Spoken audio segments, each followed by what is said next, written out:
Minister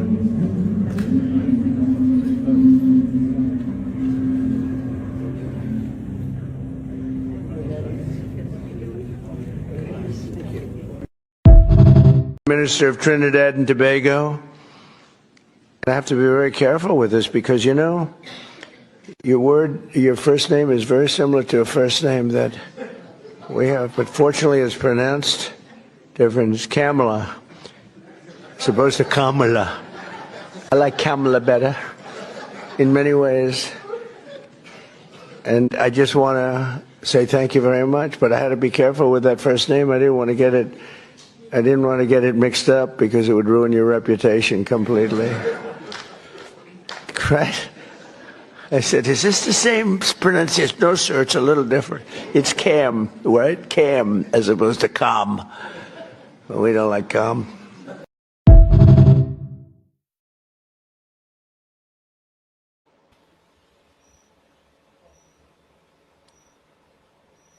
Good evening, everyone. Welcome to Yellow is the Code program on UNCUSA.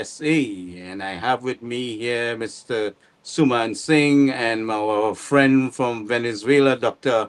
Parum Maraj.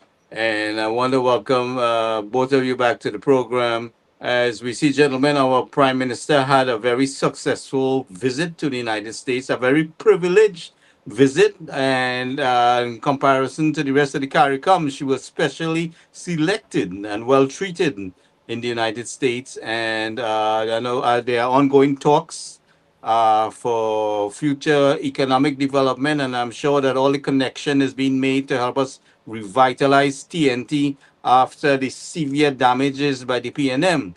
So also we're going to see some real action on the Venezuelan side where Dr. Parum is there, because all the meeting of the minds are taking place of how best we can revitalize the region. Mr.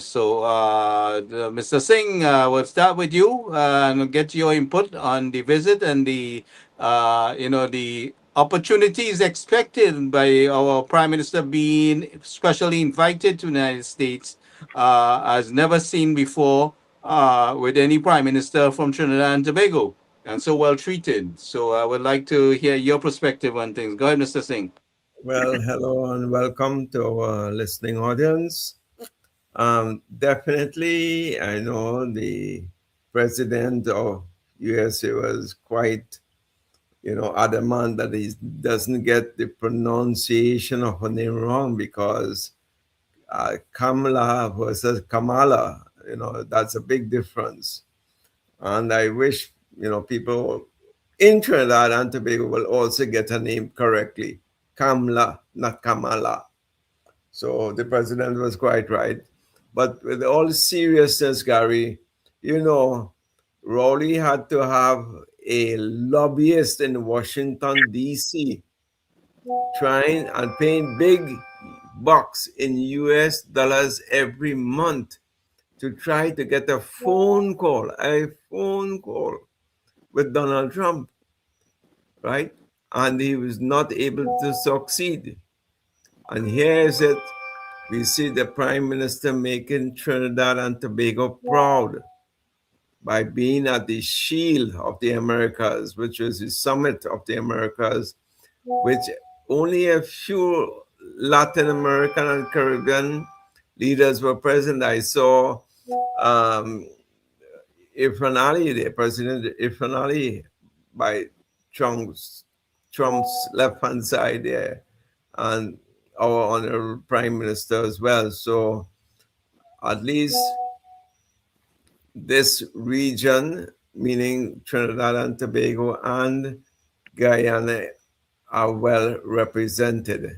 And I'm sure a lot of discussions will be taking place in energy-related matters as well as in normal trade relations, security issues, and assistance. I don't know if you saw where they signed a major memorandum today on the drug cartel.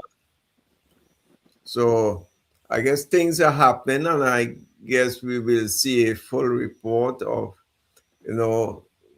solutions or MOUs that has been signed coming out of the discussions today and tomorrow. So let's see how that goes. Well, Yes? Minister Sturge went ahead of Mrs. Bisesa, for this mission and all agreements and everything like that. So there's understanding that took place. Yes, that it was an MOU on the cartels. So that was signed off on today. So that's a step in the right direction. I hope they extend it a little bit more in TNTKs to have or some sort of office or some sort of physical presence on the ground here in TNT, in addition to the radar, which is in Tobago at this time. But let's see if you can get greater Well, the US. U.S. embassy is there, and the U.S. embassy is there. So I mean, all transaction and agreement and things that need to be done will be moving full fledged ahead. Yeah, so we just need a group, but more physical presence in Trinidad per se. They already have the radar in Tobago, so that's fine.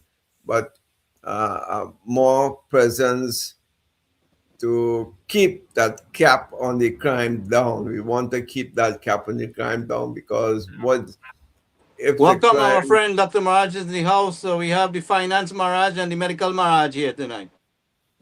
Oh, guys, how are you? Hey, what's up? What's up, Doc? Long time, man. Yeah, within a while, yes, yes. Yes. So, Gary, what I'm saying is that physical presence, we don't want to lose grip on the gains we made last year in the crime front. So, I think that is a hot topic also on the agenda for our team. Our team, meaning our ministers who are on the team at the Shield Summit. Yes?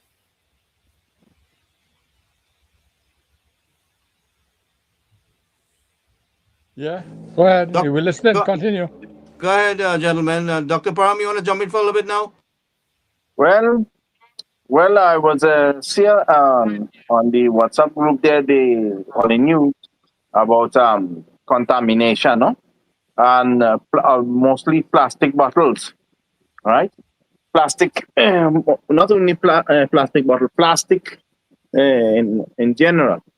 I designed with some engineers here from the PDVSA to how we can manage this solid waste and convert it into something useful. So we managed to upgrade this changing plastic into fuel for motor, any type of motor engine, any type of engine, and it worked very well. We built a small plant, and I don't know how you say in English, a sample or something. I don't know how you say the word in English. We built it. It worked very well, but we did not get the permission because to continue on building, right? And it was necessary. We did all the testing and things like that on waste products. We did the testing, the classification, and we made the fuel. The fuel is like gasoline. We made it, and it worked very well. Now there's alignment of normas y procedimientos, normative and procedures how those take place. So this project was not convenient for some other people. You understand what I'm saying, no? It's not convenient for the industry, some other people. So, but for the environment here, it's very important that we take up all these solid waste and convert it into something useful, right? Now, you cannot use a plastic bottle that is in the ground again for recycle for human use. No, it's not going to work. It's not eligible. No, So we use it for machinery. Now we have to place this project, if we are going to do it in Trinidad, protection, ambient environment protection, where places here in Venezuela, we have places that cannot be touched, anything, not even to cut a tree or to go hunting or anything like that. And it worked very well, right? Littering, that's a culture of people throwing in garbage to the river and these things like that. That has to be stepped in some laws, very strict laws, just as how traffic law are very strict in Trinidad. These laws have to be, environmental laws have to be very strict as well. So that's units where we can protect our environment. Here in Venezuela, they have projects that protect the environment. One of them is planting trees. You cannot cut a tree without a license and an evaluation. For example, I have a farm has 300 acres of land, and I wanted to cut a tree. And I had to wait almost 2 years for that permission to cut the tree inside of my farm. Right? If not, I can get in jail, I can get imprisonment for that, or lose my farm for destroying that environment. That law worked very well here, very, very well. No, the littering part is something like culture that has to be taught in school, taught in homes, and a proper classification of garbage and disposable of garbage. So one of the problems there is where you're going to put the plastic waste. You cannot burn it because it is damaging to the environment. No? So we have this plant here that we make the transformation of this plastic, whatever type of plastic, we convert it into fuel. It's not easy, but we can do it. We did it, and the project has a little stop because of permissions and these things like that. So Right? this is something we need in Trinidad, Parum. I don't see it for me acceptable for we to send our waste products to India or China or any country to be reprocessed. That is not creating opportunity for our people. So I would exactly what you're doing there. Like I've seen in you know on the media where social media where they melt it back into pellets and they make even plastic furnitures. You know, so they can reprocess the waste product, you know, and make other things usable. You know, right? You know, so I mean, there's a lot to be done, but these are all opportunities for people in Trinidad and Tobago. Go ahead. Yes, a lot of work opportunities. Yes, there is a lot of we have a lot of people who are very well qualified in Trinidad, has very great abilities in Trinidad, but they did never have the chance to show themselves. Right now, this is a project that where we did make how you say this, to cover the roof, your roof, shingles, singles. Shingles and tiles. We call it tiles as well. Right. We do that here with, for example, the soft drink bottle, 2 liters. Right. It's not how you say. It's not how you say reusable. Right. So they classify that the transparent one, the one with colors, and the stuff like that, and they make very thick, how you say, sheets to cover your roof, and is very, very cheap. It comes out of the plastic bottles and very cheap, very strong. You can walk it, have a resistance, one sheet have a resistance of 180 pounds, kilos. That is strength he can withstand, right? So even we build houses with PVC pipe material, you say PVC material, right? And it's like blocks. It make it very like the concrete block is same material, and you you use that material to build houses much more fresh. It's very resistant. It does not need painting. Does not get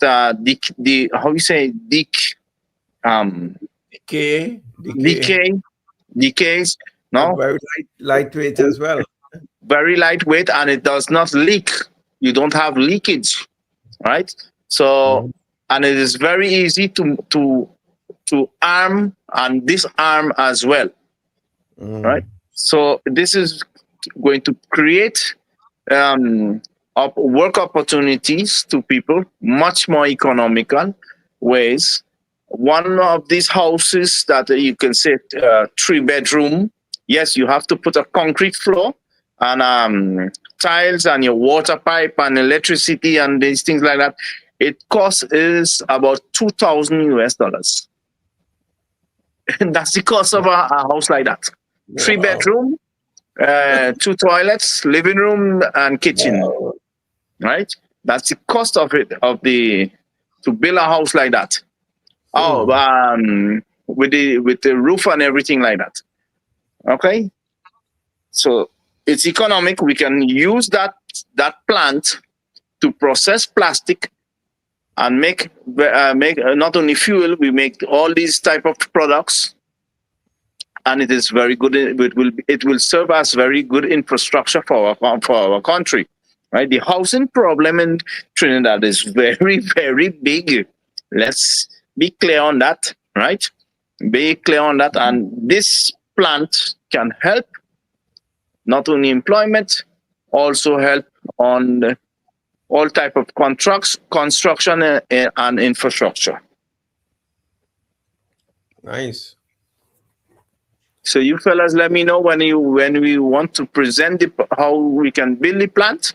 I have all the plans on how to build the plant, where we can do it, and yet to invest in that. The plant will take almost 1 year to build, less than a year to build. Very simple. Make the trial, and you will see the results. Now, the fuel that we take out of the wasted plastic works in any vehicles. Well, any vehicle that use gasoline, right, or gas. It also uses on trucks. It's very environmental friendly. Yeah. Right. Yes, environmental friendly. Yes. Now, one plastic take more than 100 or 200 years or 300 years to decay. Even the the Cyratex. Cyratex, you say the white. Yeah.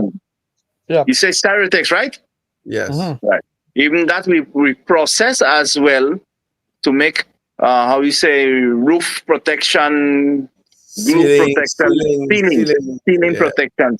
We make that as well here. Okay. So let me know when you want to see the project. We make the arrangement and I make the presentation formally to the government. Great. Gary, I think these guys were planning something similar. Ramjit, the guy's name? The guy with Melissa. Rajan Parade. Rajan, sorry. All right, so Parul, what I could do is if you could also give us a little video demonstration from your area there, what you're talking about, you know? So if that's possible, let's do something like that too in the meantime, you know? All right. Well, I don't have videos right now or at hand, no? But we could go live with you, you know, in an So see what the finished products are. Maybe okay. The galvanized, the sheeting, the under ceiling, and so on. Oh yes. I will get it together and I'll present it to you all there. And when we get on the program again, we present everything. Yeah. Yes, so it will be on multiple byproducts which they can use, especially in the housing area. So that would be, something quite fantastic as a natural replacement for wood, because I don't think termites and things will eat into those things. That has to be a robotic termite, man. You see, this is also something we can use for a state of emergency. For example, hurricanes and earthquake, and where houses are needed urgently, right? And one day, I'm telling you, one day, 24 hours, there's these plastic PVC walls. Some of them you can pull with concrete, right? A type of concrete to make it more strong, but it's not necessary to do it. In 24 hours, let's say 24 hours is, let's say 24 hours is 16 hours because the rest time, right? But if you have people working 24 hours a day, you can put up, for 5 men, you can put up one house. 5 men. Yeah. Just arm it up, because it will take 24 hours to dry the floor and put the ceramic, right? And the water and electricity, everything just comes in packed up. So for hurricane or natural disaster, wherever in the Caribbean, Trinidad will have the opportunity or the power to serve its people, as it as a very important resource for natural disaster and to the Caribbean lakes. For example, what happened to Jamaica, right? Yeah. So a quick response on that. It's better to have it, not needing it, than to need it and don't have it. Don't have it. So I guess, Gary, we can link him up with this guy you just mentioned. Yeah, definitely. Because he's doing something similar, or he's planning to do something similar. So let's see, how the waste collection is with respect to plastics and so on. And he has the nice approach to try to introduce it to the schools and so on, the education process, so that they can start to put the plastic waste in certain different recyclable, barrel or bag or whatever they go storing it with. I know in the US we put them in, they have certain cans to put everything blue, green, and gray. Each one, some is regular organic waste. The green one are ball bottles and plastics on green, which signifies the green, environmentally friendly stuff. And then the big trees and all these things which you cut, you put that in another container. So I guess it's a whole education process for us here in Trinidad, because we just dump everything as garbage, whether it's bottles of glass or organic waste or potato skin or what have you, all in the same trash. So Right. Also, I did a project some years ago on the waste. How you say the waste ground? Waste ground, you say, where they throw all garbage from everywhere. A major place. How you say waste ground, right? That's the what we have in the beach and the landfill. Landfill, right? The landfill. We did project here on the landfill where we placed compact. How you say triturar, break up the garbage, cut up with a big machine, garbage, all organic, and then we compact. And then before we compact, we've made something like a losa, a special floor that where water cannot get in or get out, right? And you place pipelines for gas, and there you have a type of how you say like a bedding, like a bedding. Oh, okay. I see they use it here in Trinidad at the Mosquito Creek. They bought it from Brazil. It's like a plastic sheeting, but it's not plastic. It's like more, much more flexible. A rubber. It's like a rubber. Something rubberized. Right. And then so what we did is we played it out over on 200 acres of land, and then pipelines was placed like a gas well.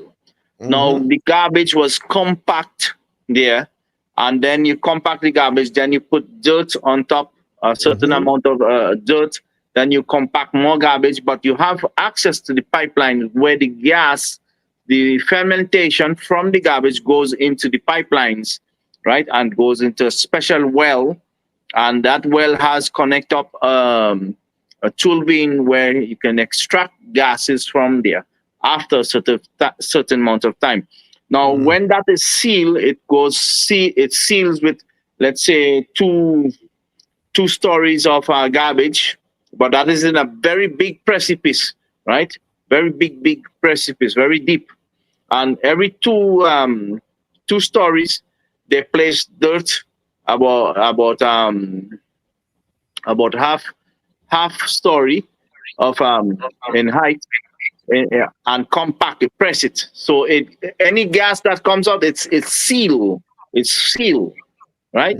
And then they go up and up until they fill, and then that there grows trees on top, and they convert that there something like a playground or something that you can use that land for other agricultural purposes. But you cannot use fresh water from there because it's garbage that is below, right? What comes out of that there in the pipelines are natural gas, right? That's what we use that for the garbage process. Than burning it, there you can take that advantage for environmental protection using the garbage, right? So you don't have to burn it; you use it, and then after some years, that garbage below the ground disappears. It goes away. So you can reuse again that land for your disposal garbage. So here we have a lot of land to do it. I don't know in Trinidad what is the capacity, right? But the plastic project is a very strong project, very viable. Much, I don't think it's a much needed project for TNT. much needed project, and is something like you say a bullet on the ground, man. It's something like that, right? Yeah. You don't have to invest a lot, but yet you can make a lot on it, right? Any private company decides that, and they have the permission from the government, or the government give the financial process to that. You have a very high income into the country, right? You can also, they can pay you to take their garbage. Yeah, look, Spain has that problem. Spain has that very big problem. Europe has that very big problem, and they don't have how they can take off the disposal of the garbage. So we can use there will be a time when this project goes out, there will be a shortage of plastic garbage. You understand? Yes, right? yes. So they will want to tell us, pay us to receive their garbage, but we will sell them the fuel or the finished projects. Right? And this is something a very, very big project. I think there's a lot of opportunity there for people in Trinidad and Tobago where you're able to organize a proper system and structure, and you could demonstrate that. You will get people to buy into that because it's very much needed. Yes. Take a look at some of these little videos here for a minute. 1, 2, 3, 4.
you believe that we at Biz Recycling take your plastic bottles and your plastic containers and recycle into papers?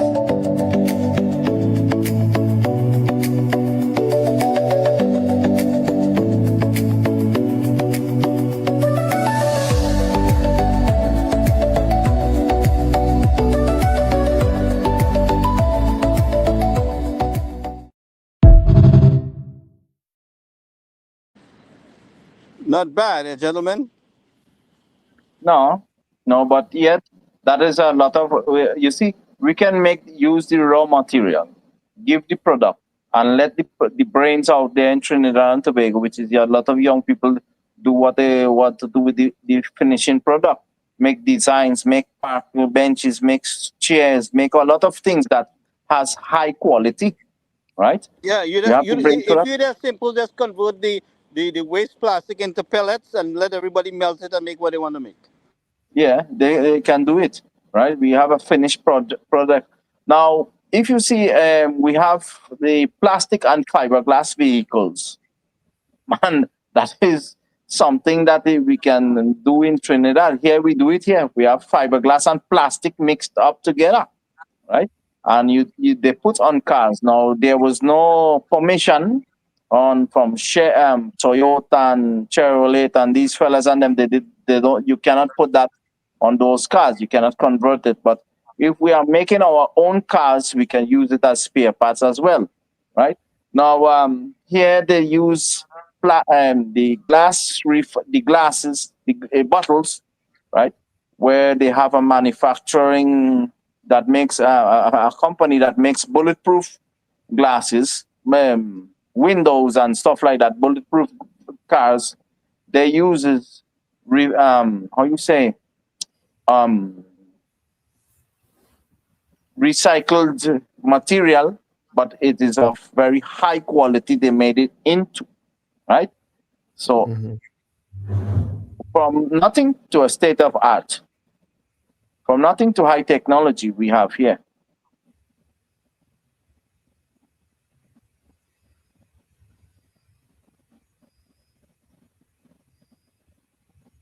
Dr. Maraj, what do you say about that? Finance that plan for me, man.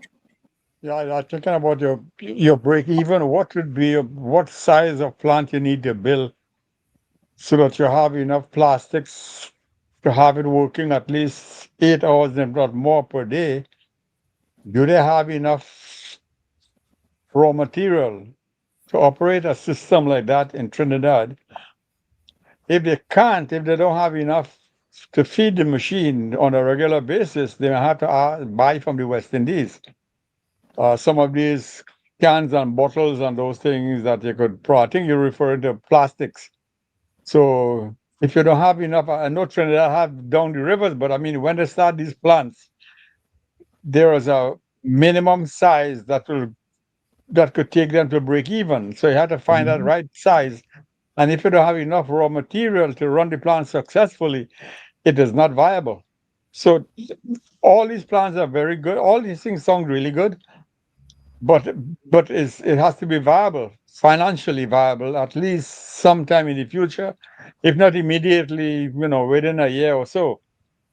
I noticed that there was I think it was a video or something that Trinidad is collecting cardboards and they packaging it for recycling, but I don't think they have a cardboard recycle machine on paper, recycling machine in Trinidad, because the impression I got is that they were sending it off somewhere to be recycled.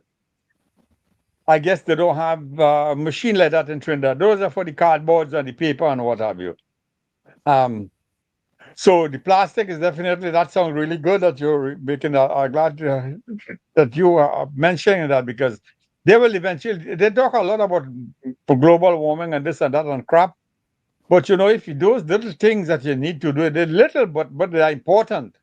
I mean, right, recycling and so that could be done, because the people in Trinidad, the investors in Trinidad, they're not really thinking beyond the box.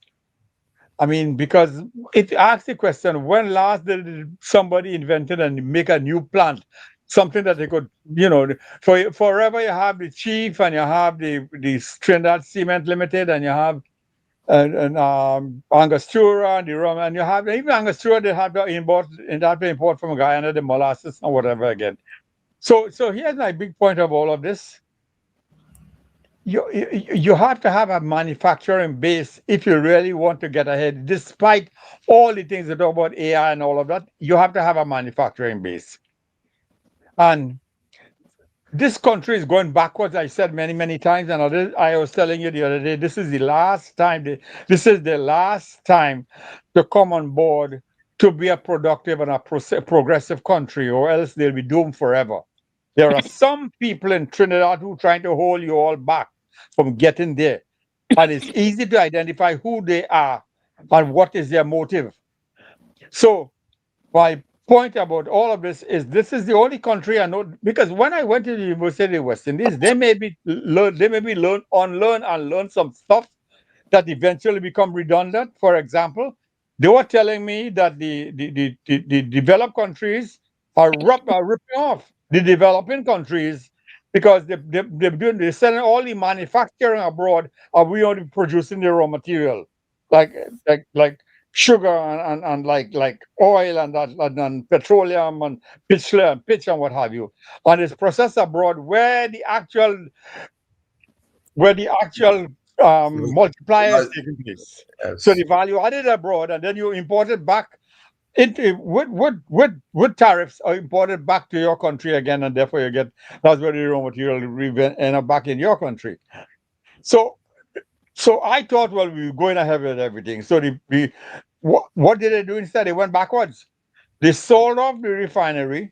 They're going backwards because this is not because they were trying to give me an MSc in economics in the University of West Indies, but I couldn't think like the metropole people, like the thinkers of Trinidad who only looking at the metropole and they get ripped off. They have no solution, but they have plenty complaints. So that was not all. They shut down the refinery again, making sugar.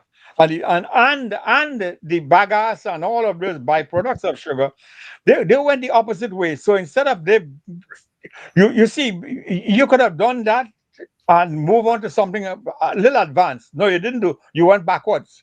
So the point of all of this is, they try with a steel mill, and look, you know what, that flopped. Somebody took over the steel mill the other day again, and then they have it waiting. I don't know what they're waiting on. They have not restarted it as yet. I think up to end of last year. So all these manufacturing things that Trinidad need to have. I mean, these look at Parum is talking about this a very important kind. I mean, I never thought about that we could do it there. I thought they had something like that because the video I saw that they were doing cardboard, but I never thought about plastics. Apparently not. I mean, when I was a little boy in elementary school, a whole van was to pass around. There's a shout out buying bottles, meaning empty bottles. So there was something in place that at the ground level, at least to collect these material, but getting it off the ground in terms of what Parum is talking about, it never happened.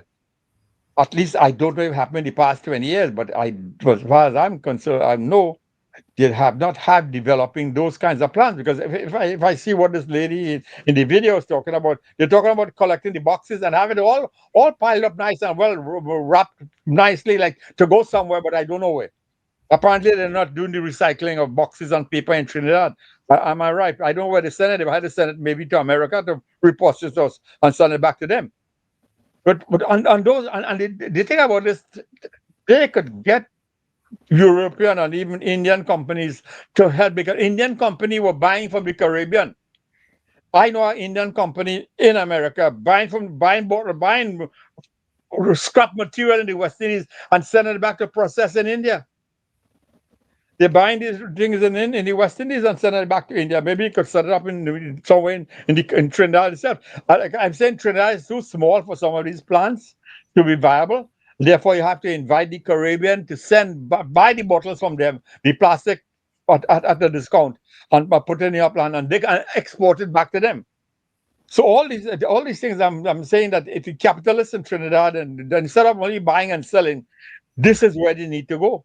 And here's my last point on this.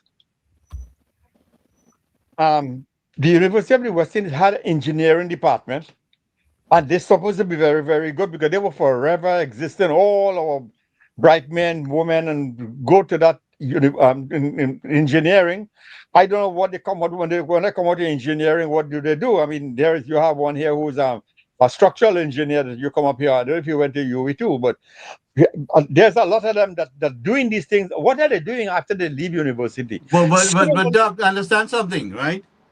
Oh, the amount of restraint that the PNM put on some of our people there, that they left the country and went and did better, right? No, that's it. That is point. So They all left I'm the country because referring to. if a man had an idea, there's so much bureaucracy to deal with and political hurdles that he couldn't go ahead with it. And sometimes he get an opportunity to get out the country, and he gone, right? And we have some engineers or people who were junior people, and when they came to the U.S., they expanded so drastically. I mean, look, we have an engineer with us here, Mr. Ken Dalchan. He expanded himself so drastically here in the United States that he could deal with large dams, infrastructure, and all kind of different, civil engineering designs. I mean, he did some work here in the U.S., right here in New Jersey, with one of our major hospitals, University of Medicine here in downtown Newark. So he has a lot of other projects. But I have seen a lot of Trinidadians who, they have expanded and become so professional and they were willing to help. And there's always, a lot of hurdles, and you don't get the collaboration when you try to help your country. That's right.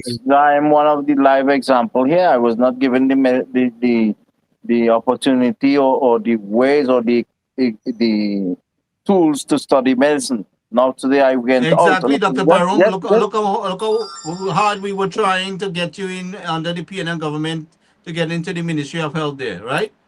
Nothing.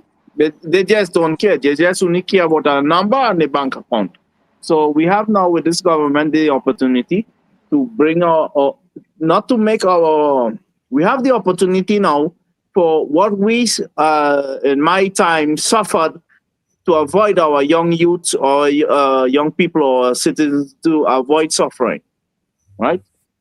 So, but Dr. Param, your skills, the scientific skills that you have developed overseas, out of Trinidad and Tobago, is something that is urgently needed in our country. There is in critical need.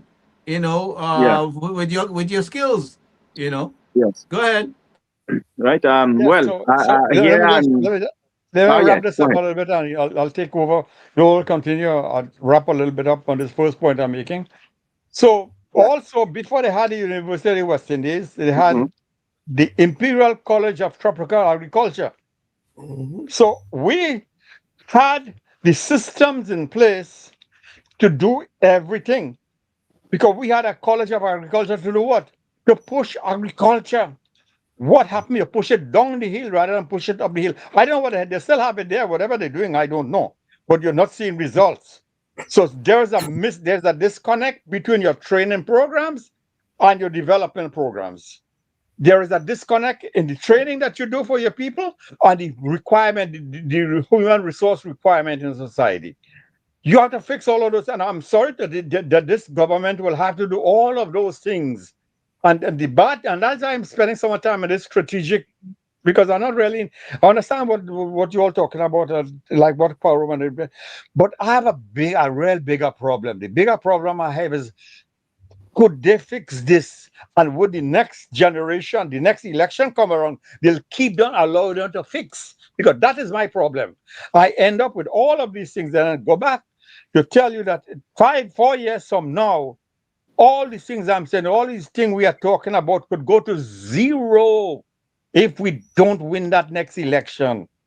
So I will highlight all those issues, but because we need to understand where we were, why we got there, what can we do going forward, and we ask this government, here's how we should go forward based upon all those bad things that are happening and continue to happen.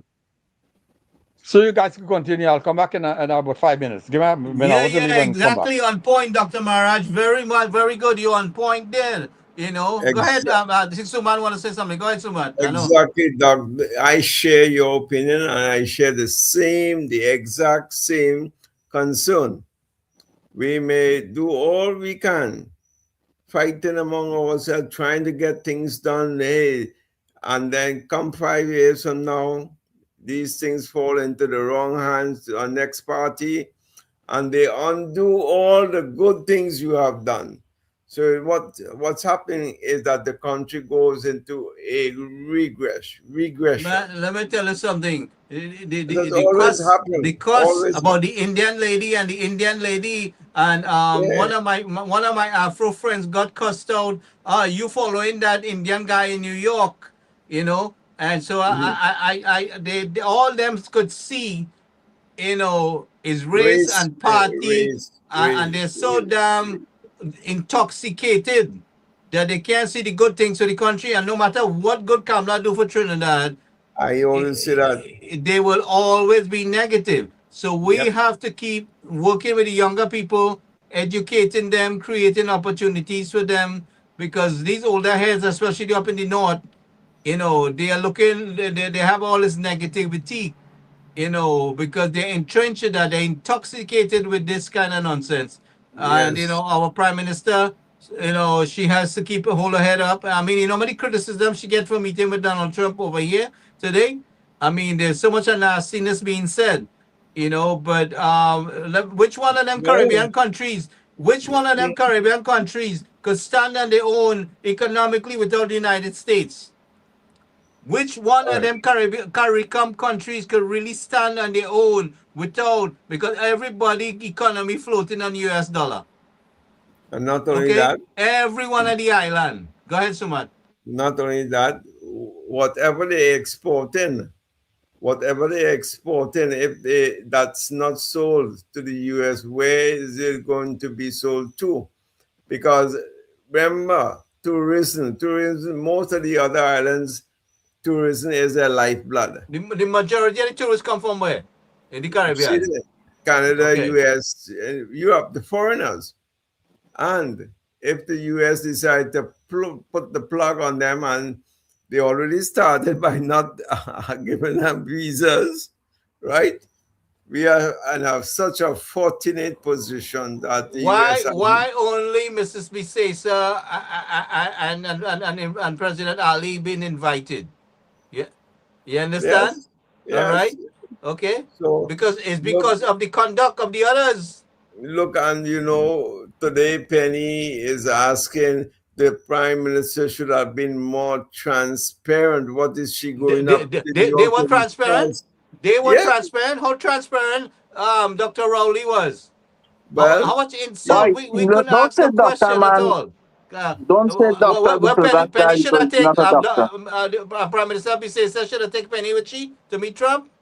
Is that what you want? that's what she wants. But she wants Tell Penny Hall. Tell Penny Hall. Penny wise, strong, foolish. she wants clarity. What is Kamala going to discuss with Trump? She wants to get like I want some clarity on what the hell they do with money for the last 10 years. No, but I want clarity on what is Dragon Gas deal about. Nobody knows what that deal is about. That is on the seal and wrap.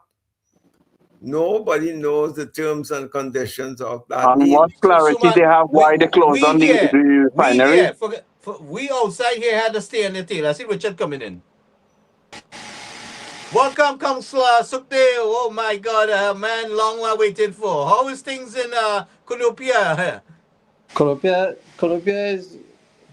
is all right for the time. Man. You sure? I saw one guy trying to get into 3 houses in Cunupia, today. trying to get into what? 3 houses, 3 homes, 3 home invasion. He's trying. Yeah, he had a big fork in his hand. That's it.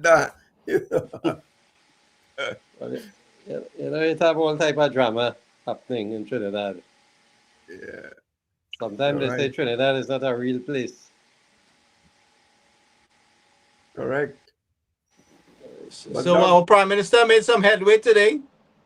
Personally invited by the President of the United States. Well, making a lot of waves down here with all the various posts and so on. I think what's happening there is that um, people are talking much about it because Rowley had to pay some millions for a phone call, and here you get the phone call wasn't worth anything a couple of years ago. Well, you see how we money wasted, right? Go ahead, Doc. Go ahead, Counselor. Yeah. So I think this augurs well for our country. We are looking one of the things that citizens are looking forward to are the opening of the refinery with the intervention of Trump, of the U.S. I think that is one thing that everybody looking forward to.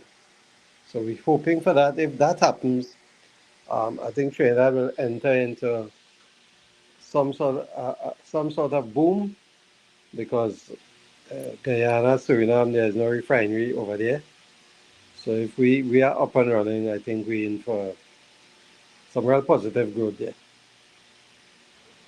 Plus, we have a long history of experience.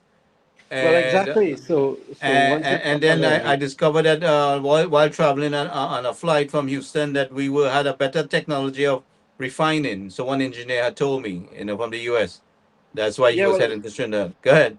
Yeah, the refinery up, since the days of Texaco. So it's quite a lot of history and experience there with the refinery. So I think that's a real positive that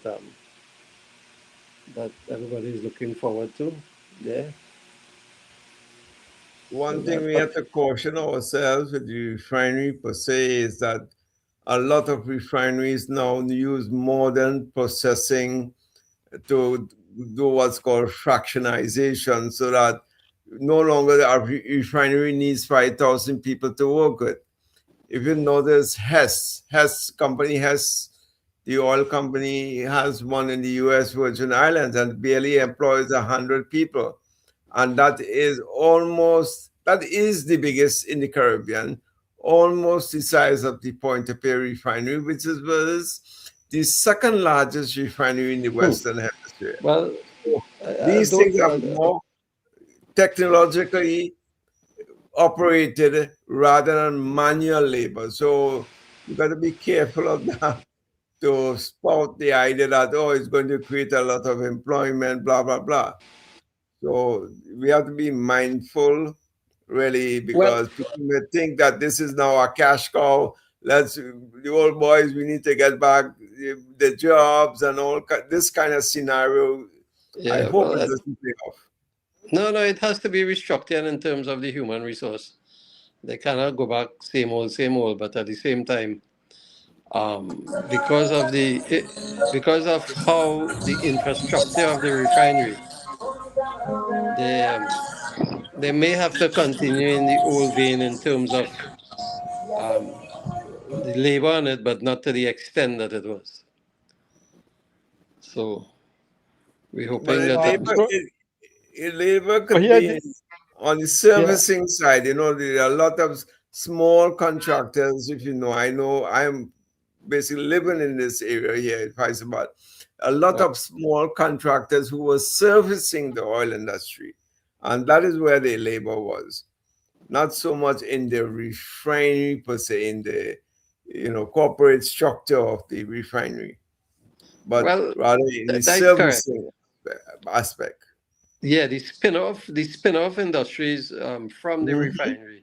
Yes, it creates quite a lot of employment. That's right. A lot. So it allows for the whole, the economy to spin much more, to generate a lot of employment, a lot of business opportunities, a lot of. So it would be a positive. It would be a plus. That we are there. Let's hope it works out in our favor. Yes. Well, I think. Well, something. Gentlemen, let's give me 2 seconds here. We have our candidate Rodney Stowe joining us out of Laventille for a few minutes, not too long. Rod. You hear Hi, us? Pleasant Yeah, night. yeah. Just give us a quick rundown what's happening there. Well, we have our football supposed to be starting tonight. Um, we'll show you a little bit. I have the gentleman that is actually running the tournament right now at Chubacak. This is what the grounds look like, and the crowd, as you can see, trying to keep Laventil alive. Right. So let that gentleman know that we want to link up with him and be able to cover some of the activities there going forward. All right. So, all right. Yeah. All right then, Rod. All right. And So, So Stacy, tomorrow night, eh? so Cedric, this is John Manu who will be running the tournament for the season. Right. He will be with us, and we'll link up on some others nights, and we will be covering the tournament all night. Yes, I'll be covering the game. All right. So just let me know and let's talk. I'm gonna link up with Rodney and we'll talk some on covering the Okay, game. no problem. All right So then. So Gary, before Rodney goes, All right, Gary. Rodney, hold on. Yeah, Look, Richard want to say something here. Rod. is, yeah, listening. is Yeah, Rodney? You said candidate Rodney. Explain that now before he goes. Well, Gary. yeah, he was the candidate for Lavater Lavatel West West.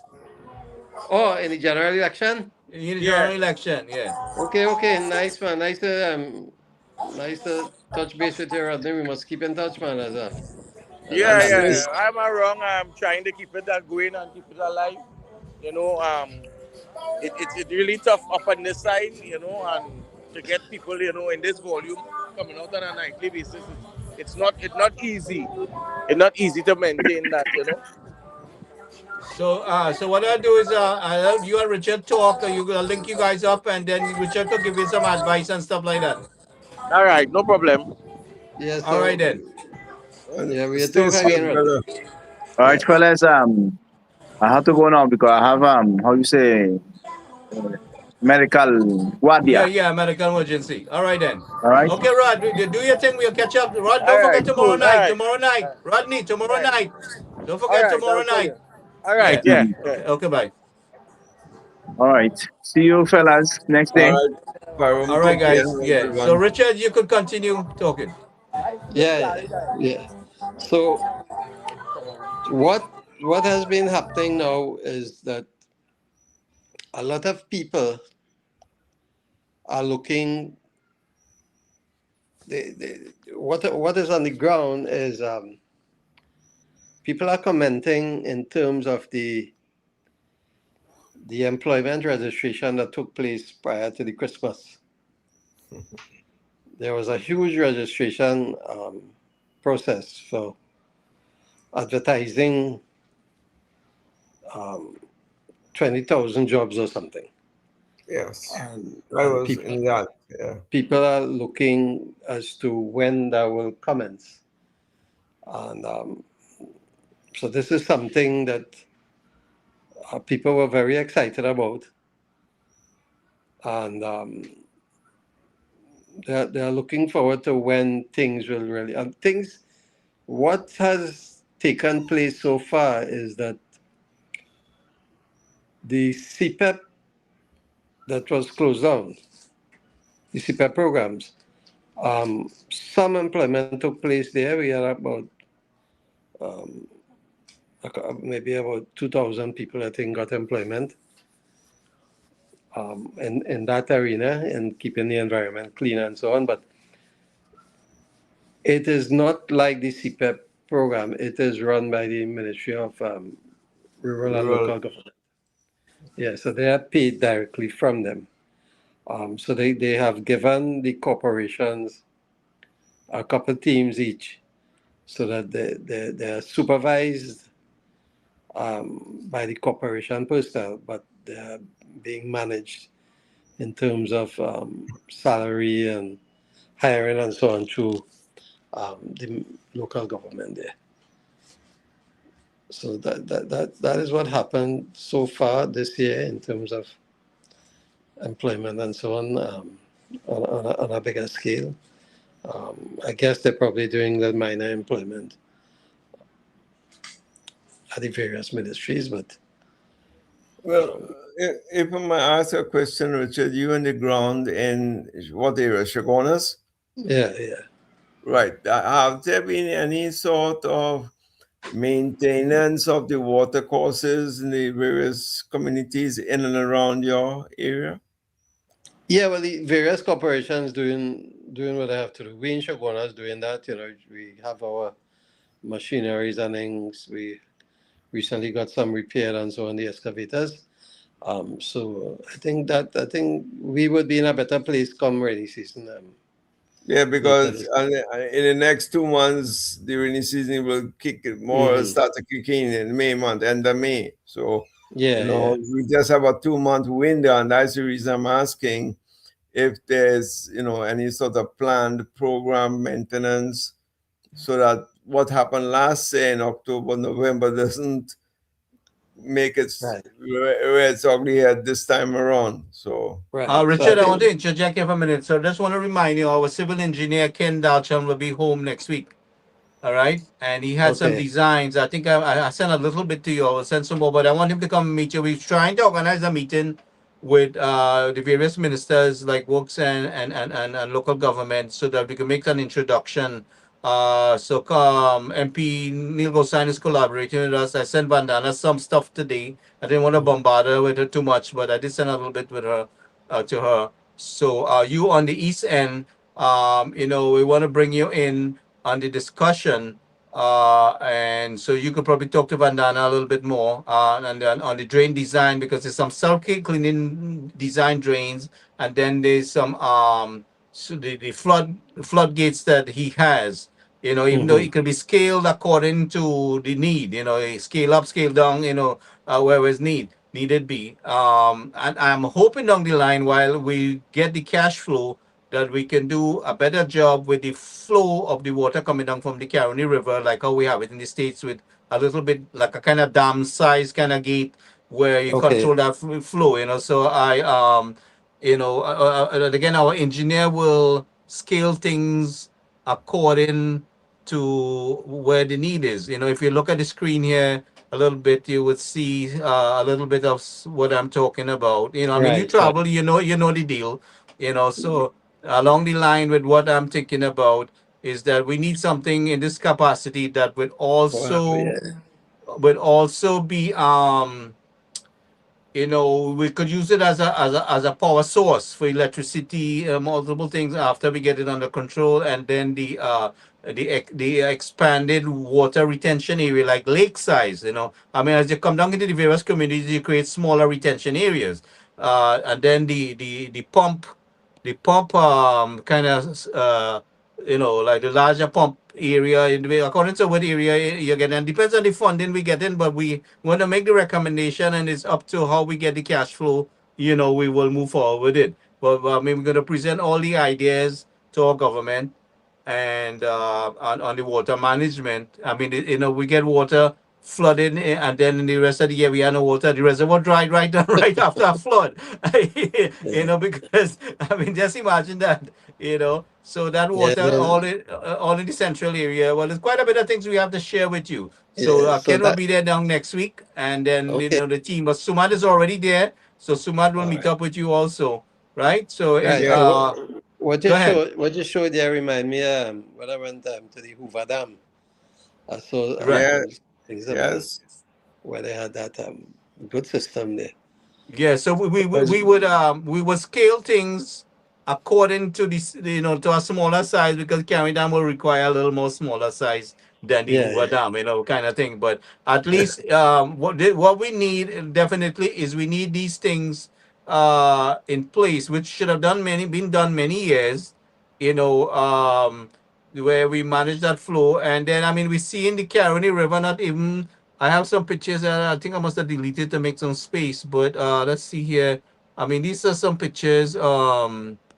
Let's see here from I guess Port of Spain area.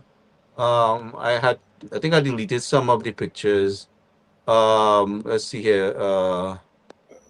I mean, these are the kind of things that Yeah, yeah. basically we dealing with. No, I wouldn't recommend our people going down into the river like what this lady do there because she could slip on a piece of Yeah, that's a dangerous. debris could go straight into her body. You know, Yeah, so I think yeah, that's so if we're doing this, I would recommend as Kavita pull it out and then we sort it through. You that's know, right. right, right. So if you just make those recommendations for us on the ground, please. So we want to keep our people safe. So yeah, so definitely, I'm pushing very hard. I sent some designs to our Minister of Works, and she acknowledged it. Okay, So so the communication is flowing, and we definitely want to have you on board with the discussions. well, So she's not the acting prime minister. She has a heavy she has a very high status in terms of the getting things done, and she really holds one of the most important ministry works and infrastructure. yeah, well, between she and Khadija, I think we have it made. Yeah, Two yeah, two dynamic persons. It's just a matter they getting the funding. And we giving them. We are making sure. Beside Dalchan, we have a few engineers. In fact, I have Ray Fulong on board as soon as I can, you know, get things rolling. I did consult with Ray too. Ray is one of the best that we have down there. yeah. Really Uh, more with the traffic management and traffic yeah, systems. yeah, yeah. Yeah, Controls. he's there. He's there. Yeah. I think he still does private consultancy work for in that.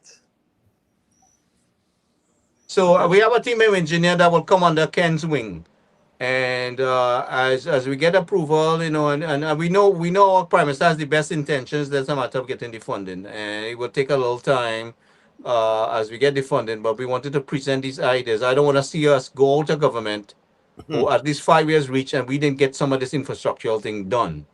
You Exactly. know, and this is these pumps. These pumps are absolutely necessary to control that massive flow of water. We need to be able to control the flow of water coming from uphill, coming downhill towards central. We have to slow it down. We have to manage it, and then and store in an area where water can pull to reprocess. So is water retreatment plant that we will have to expand on the treatment, capabilities and stuff like that. So quite a bit of things that I have in mind that I discussed with Boss Lady, and that's going to remind her as time goes by. Because she's dealing with so Yeah, much. I always remind she, because I know she's yeah, doing a million trillion things, and yeah. everybody wants her attention. And then the most essential thing, we want to make sure these things get done. So the large pump house, and all these various things. So Richard, do you have anything else that you want to add at this point that we missed?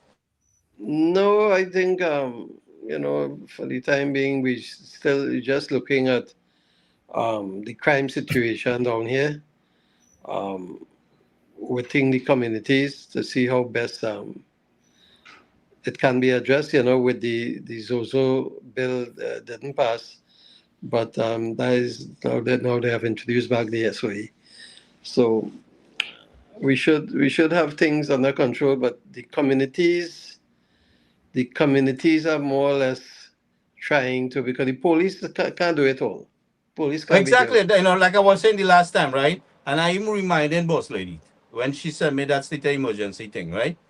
I Mhm. said we need uh, the deployment, how the police is deployed, how they're supervised, how they're patrolling, and we also need to incorporate the community uh, factor of things, because the best police force, these guys can't be everywhere even with the best intentions. All right. No, While the government making sure that they have the vehicle and all this kind of thing, every eye that we can have, we're not telling nobody to put themselves in harm's way. We're asking them to be an eye, to see, basically observe and report. So I'm suggesting that we integrate the police together with the community. We had to work that out. I mean, there's some people you can't trust, but go ahead, Richard. yeah, but that is happening. It is happening in terms of um, like especially with their residential areas and so on. There's now the forming, like I have in Point Pleasant and Chin Chin development there. So there are meetings that they involve the police with the community groups. So things are happening within the communities, and some of the police are really trying to assist the communities. So we're looking to see how things improve there, and a lot of community are coming together with their own little crime group in terms of community air horns and as you're saying, someone says something, they put it in a group chat so everybody's aware of it, and then Right. So, that way, if we get the communication flowing, we could nail it down. You see, I yeah, want to show these guys that coming into our community and an easy escape is not going to happen because we'll right. be on you. This is the purpose of the demo. So, as long as we have effective communication, we getting the effective backup from the police. Now, well, that is the important thing. Is the backup from the police when we make that call, that we get a swift response. And then this is what we want to make sure that they have the vehicles, which boss lady is trying her best to make sure. So if you guys see any lack of anything like that, say it one time. Of course, of course. So Gary, let me leave you guys for tonight. Trying to Thank you, get something Richard. together Thank on you the for taking the computer. time. Right, so we keep in touch and we keep abreast of the situation. Hey, listen, don't forget, I'm Neil going up to Alligator Trace. I think that falls under your jurisdiction. Is it? That is on the other side. Other side. Okay, okay. Yeah. All right, then we'll be in touch. Okay, guys, take care. Have a good All right. night. All right, take care.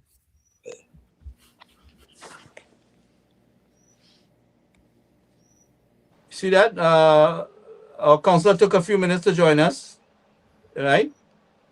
And that was well appreciated, gentlemen. Dr. Maharaj, let me hear from you a little bit. Yeah, because I'm interested in the community group that they're forming, that they're forming across the country. Like we spoke to a girl the other night. She was very much on target. I told her she should continue because I came out of that system, that community group system. I worked in that for a long, long time. So here's what I'm thinking while Mr. Richard was speaking. You know, so if you have all this community group, and that's good, but then what is the problem really? Is this the problem or is it something else? I have in mind, like the Well, Doc, we because of the large amount of issues that we're dealing with, they're now getting kind of starting and they're getting encouraged because they know now that they have a government that will support them. Before the previous government was undermining these things, so long as we have to get the police force under control where they are functioning as they should function, right? That's the need. That's the backup we need. So if we get right. police force we can trust. So that's the point I'm making. So I have a nice community going, and they have this alarm system or have this app that they're using or community group that there's a robbery. Someone is enter. Everybody, look out through your window. So okay, so the person enters the house and you call 911 or whatever number it is called there. I don't know, 999 or something like that. And 911 take 45 minutes. There's no sense to have any group. Your community group is useless. All you do, you're telling them. So what is the data you have? And we discussed it way back in when. How long does it take the police to respond? I told you in my case with my niece, it was 45 minutes. And the police station was walking distance. And they could have gotten there on a bicycle in 10, 15 minutes. They had no bicycle. Okay. You have all this vigilante group and all this kind of watchman group and all this night watchers and everything, and then you make a call and the police take 45 minutes. How long you will hold back the guy with a gun? You can't hold him back. He's going to go. Well, that is what we worked on, but we can't give up, Dr. March. We have to maintain. No, we're not giving up. We have to. I'm saying they have to do more of those groups, and that's encouraging. Keep it going. So we have to know where the problem really lies. And most likely, it may not. Like the police, if you see something, say something. Okay, I say something. Boom, they shoot me down. What protection do you have when I say something? What do you give me when I say something? The police have money to give informants who tip them off. They are in the budget. They have in the budget to pay off informants. Use the money to pay off your informants and pay for the link up that you're going to get. Before we get in that part, it's in our best interest living in a community, right, to participate, right? Because we are working alongside the police. What we need, as you're saying, is the effective response of the police, is the trust and confidence that they would not betray us to the criminal, because some of these police Well, officers are right, entangled. that's a bigger problem. That's a Some real of the big police problem. officers are entangled with the criminal element that they Yeah, sell you out. that is a big problem. They That is rent out something. they rent out their uniform, they rent out their guns, all these things. So That's a how big can problem. you solve that problem? Beside renting the guns, they're leaking the information, they're destroying the evidence Of in the course. police station. Yeah, you So see, while we doing our part, we need some things taken care of with these things. But this time again, we have to keep in mind that Mrs. B says Prime Minister now. This is not Dr. Rowley and PNM. So we're gonna get more effective support from her and her government as we keep the communication going. And we are not, some of us are not limited to the ministers. We have direct access to the Prime Minister. But this problem you are raising, I told you, these things are bigger than ministers and prime ministers. These things are big. agreed. This No, is Agreed. what when they I'm infiltrate, saying is the person when in they charge of infiltrate. Hold managing is on, the Prime hold on, Minister. hold on, She hold will on. address it. When these international gang members infiltrate your police, it's difficult to root them out. It is going to happen, but it's going to happen like 10, 15 years. It cannot happen while you change the government every 5 years. Because I'll tell you what, these opposition people sitting down, them only waiting for January, whatever month it is, April 2030 to come. Because they see this as a 5 years government. They already measuring the grapes to go back in the office wherever they come from, whatever office they're going to be. They all already believing this is only 5 years, and no doubt they could have some people. But let me make this point. Let me make this point. I wanted to make this point the other night. Also, while we're talking this way, we said that the UNC, the PNM people did not come out to vote. Okay, so because we have a problem with that. Okay, do we know how many PNM people voted for UNC, and how many UNC people stayed home and didn't go to vote? I know UNC have bad people with them. I mean, when I say bad, I mean they don't have a moral conviction to stick with the party in thick and thin.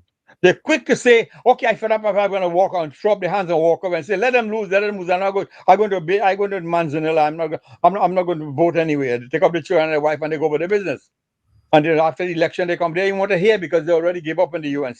They already give up on Kamala. Look how much. So the problem I having with is it's possible that you had more PNM crossover.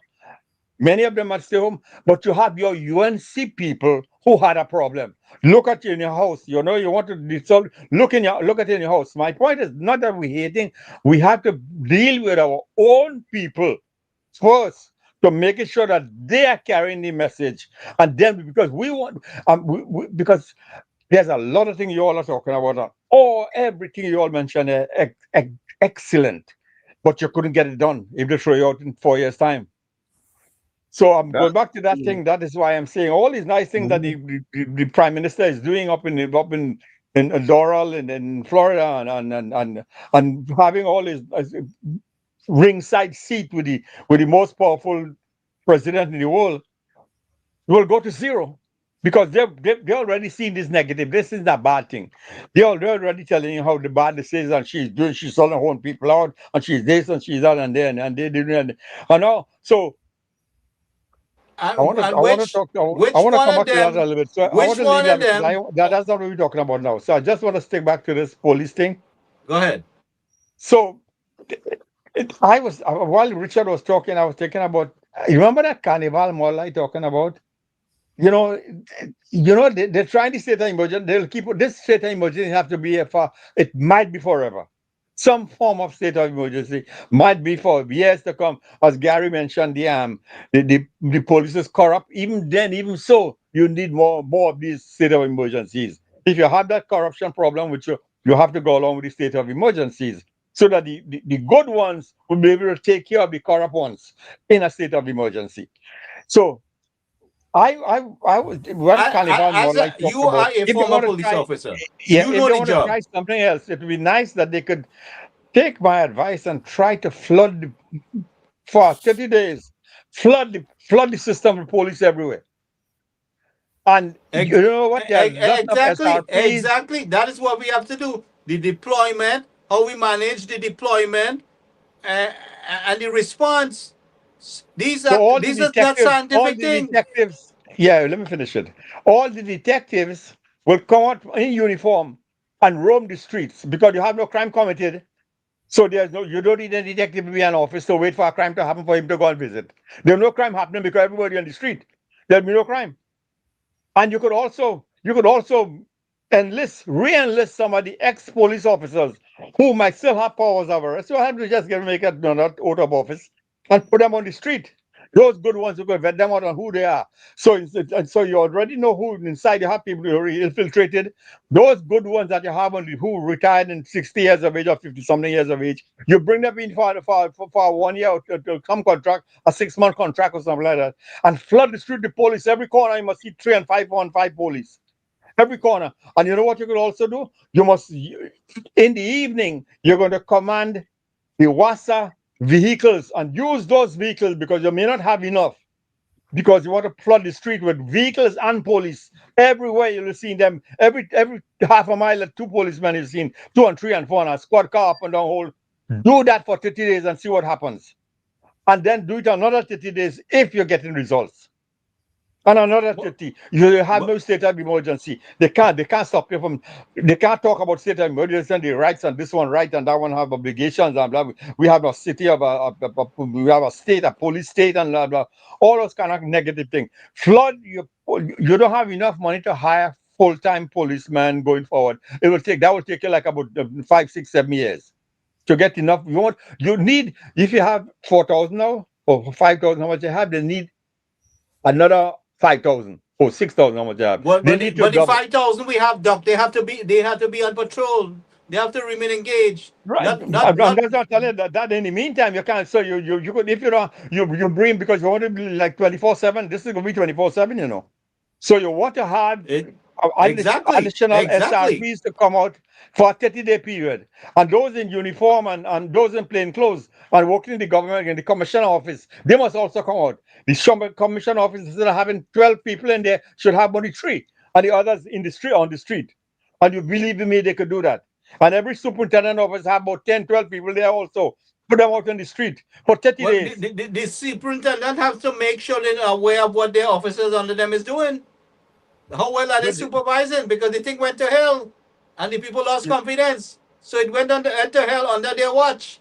But anyway, the Prime Minister revitalizing that 500 vehicles that they dumped there, and that could be fixed. So she's taking care of that, right? So there's going to be no excuse for vehicles in the meantime. So I mean, it's you've been there, you've done the job. I can't tell you how the job has been done.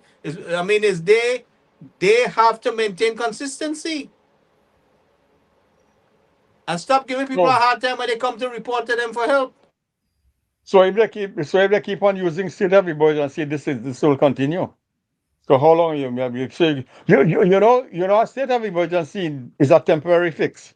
So you have to bring out the new laws to replace the state of emergency, so these fellas would stop crying. And you don't have to care about the crying, but you will. Eventually, they're crying enough, people are going to hear them.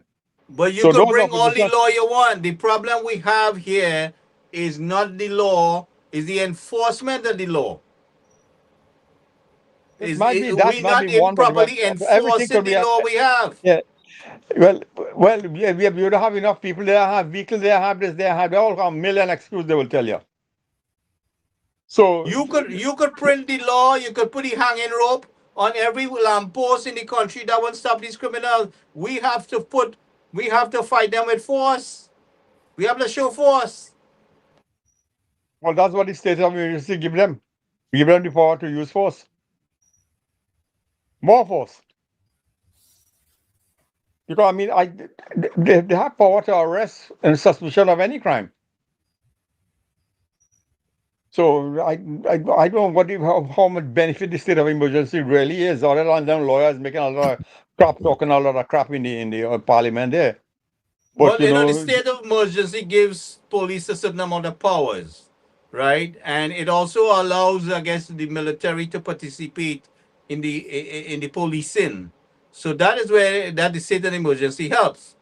But Yeah, but But you could bring out you could bring out the military without the state of emergency. I think that because of the legal structure of things, you need that in order to give the police a little more privilege without the warrant, I think, to search, and they're doing that.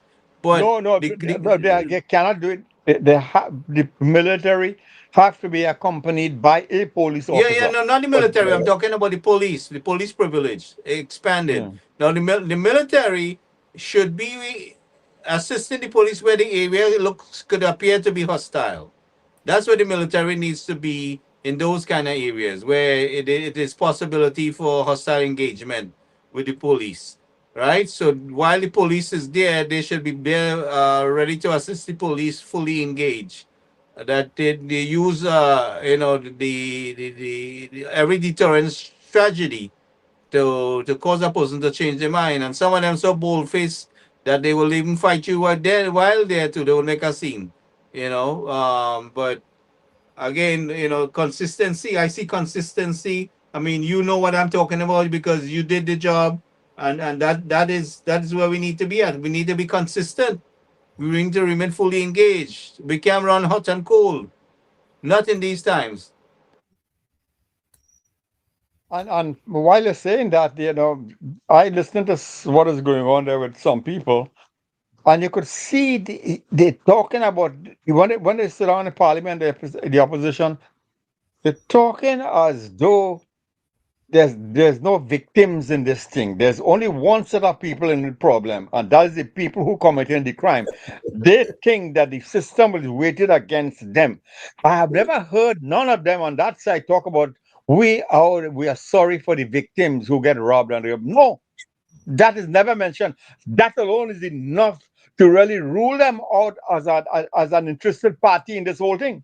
And they should never see that office again. They should always be in the opposition or defunct because they have nothing positive to help the people in Trinidad. All these things I mentioned tonight is everything was caused by those who were in government for so long.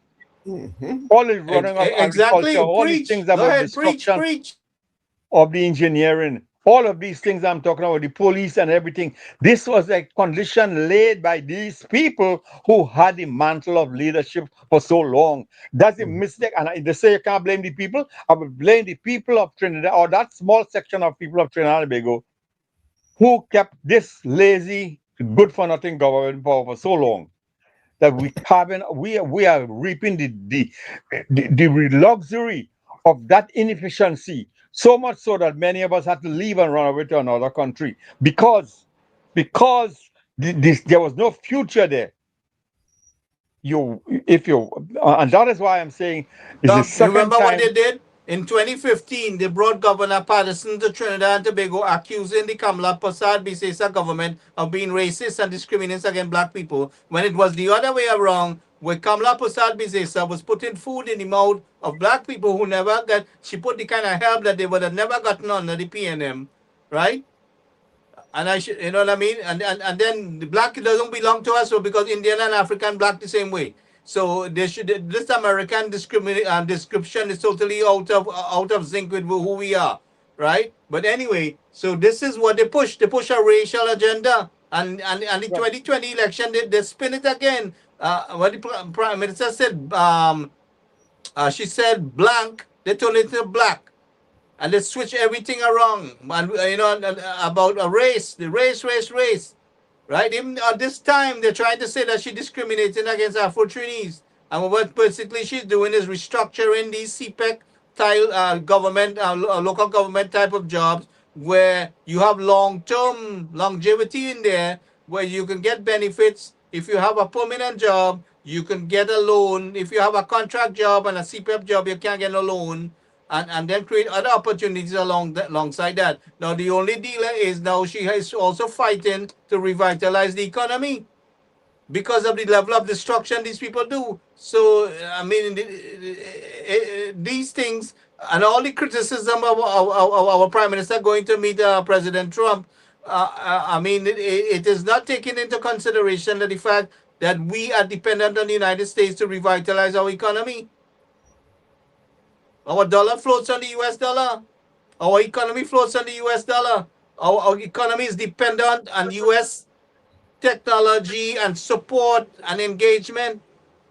And you will see how quickly that will revitalize as soon as we get things sorted out there. Go ahead, Dr. Maraj. Yeah,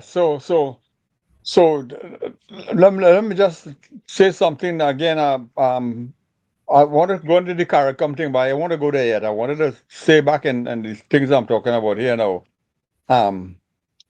So I heard Richard tonight.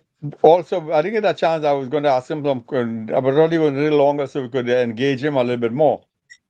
So here's what I was going through my mind when he was talking about the government, the current government, advertise for people to come and make an application to get a job. And he was saying, I think there were thousands of, how many thousand he called? 20,000 applications. 20,000 applications went in. And I don't know what he was saying, but I think he was saying that is a problem. What I didn't understand, what is the problem? Anybody know what the problem is? What is the problem? Well, from my perspective, I can tell you what the problem is in that. Though. No, what he was saying. Did you hear what he said? No, I don't know. He said, well, 2,000 were absorbed from this former CPEP and so on, and their jobs were regularized now, and they were employed with the rural, Ministry of Rural Development. 2,000 out of that, how much? But this is a separate issue. This 20,000 jobs. Yeah. This is separate from that. So that 2,000 he's talking about was the CPEP people who was laid off, and 2,000 of them were re-employed back on different terms and conditions of employment. So those are not from the 20,000, no? No, absolutely not from there. Not from there. So did anybody from the 20,000 get employed as far as you know? As far as I know, yes, some of them. But if I may say, a lot of them got employed, a lot of them meaning maybe 1,000 or so, but on the lowest end of the ladder.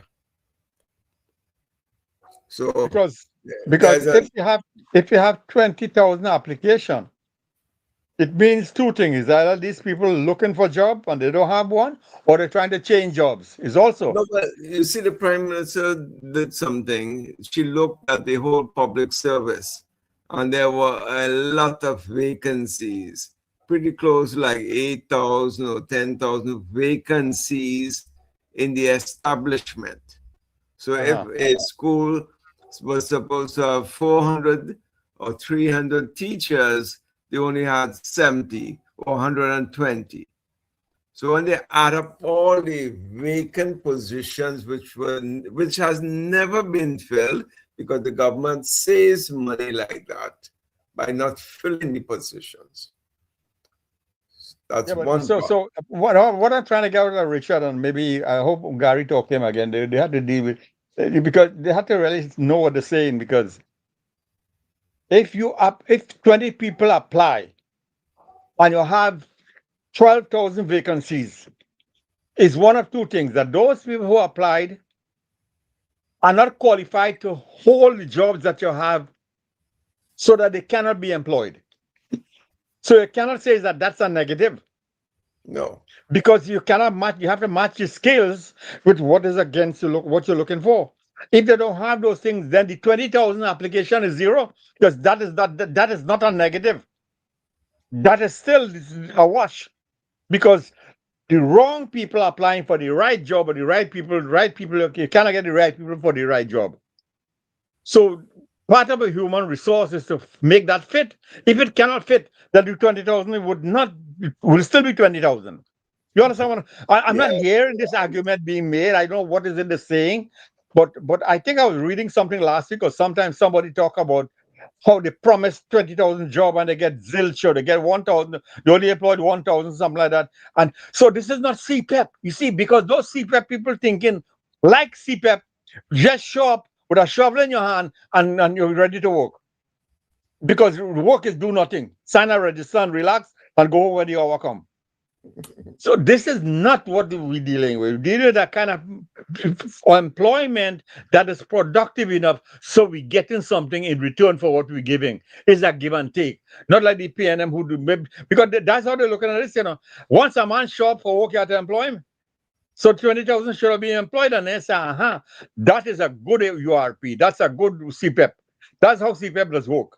So they want CPEP. They don't want any change. You know why? Because that is how they do things in the past, and they're very conservative, and they like it as it used to be. And let me just tell Gary this one thing. And you two, and whoever listening again, the PNM who think that in 5 years they will return, their thing is this. When they look and see so many non-Indian in the UNC party, they have a problem with that. And that is why they're pushing the race thing so often, because that's the only card they can play and try to win with. Play that race card, because they are very unhappy when they see the unity of Trinidad and Tobago which always work against them. That was the problem in Eric Williams days. That was the problem in Chamber days. That's the problem in Manning days. And that's the problem right now. So you all do not attack that. Doc, and because it might take the Prime Minister a little time because of the damages they did to the economy, that has not been brought up, Now the Prime Minister and the ministers are traveling overseas to try to get investors back to revitalize our economy. Now, the thing the Prime Minister promised, she didn't say she could wave a magic wand. She said she will take care of it, but it will take time.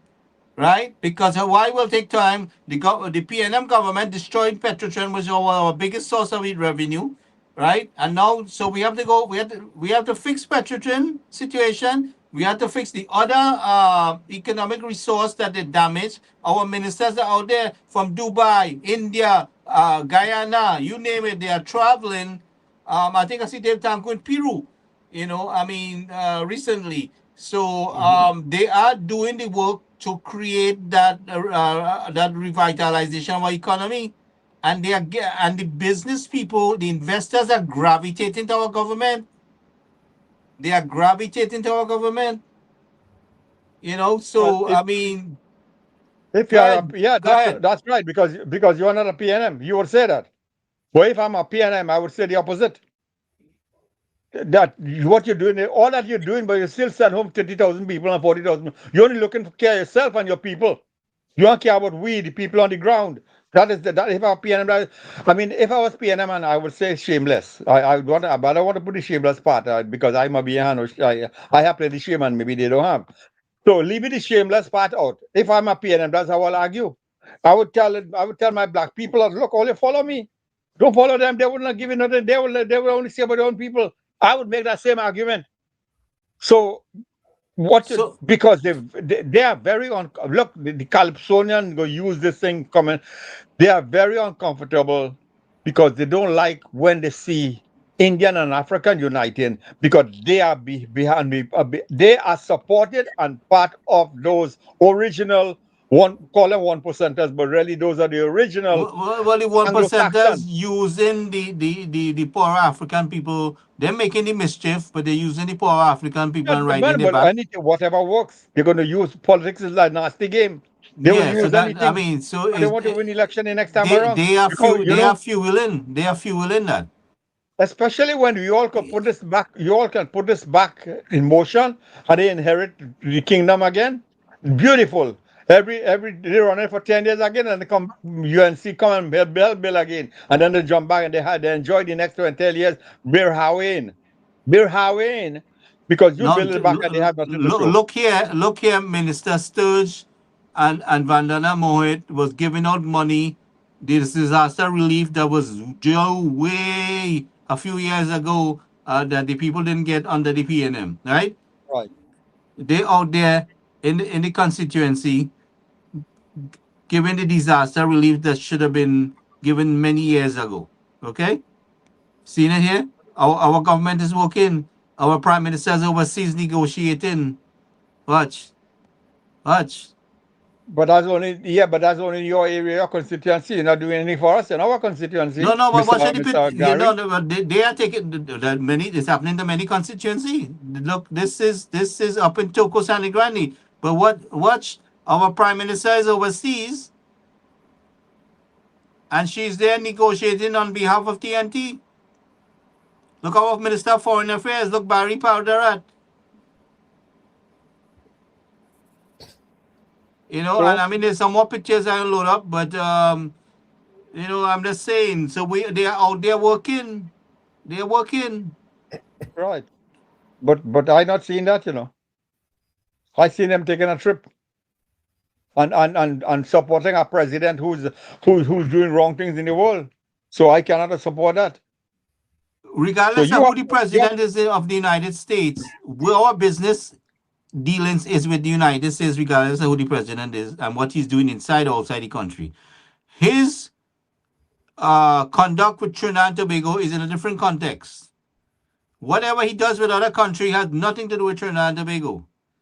Our prime minister was well received, right?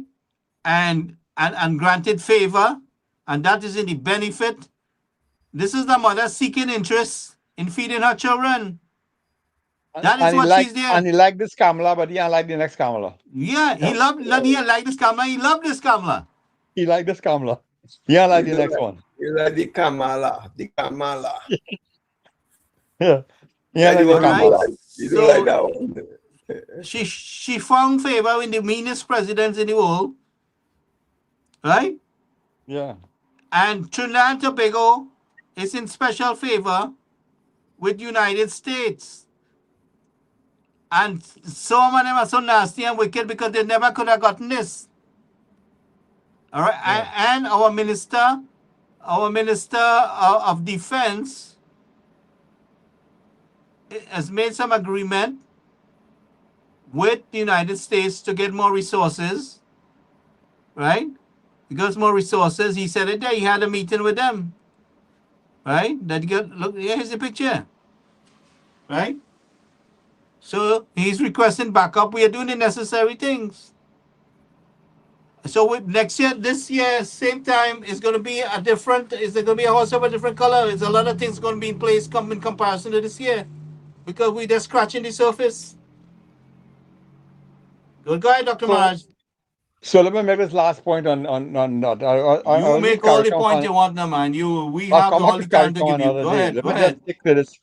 So here's what is happening now. So we're trying to, you all trying, I say you all, or we all, they're trying to bring back the refinery, and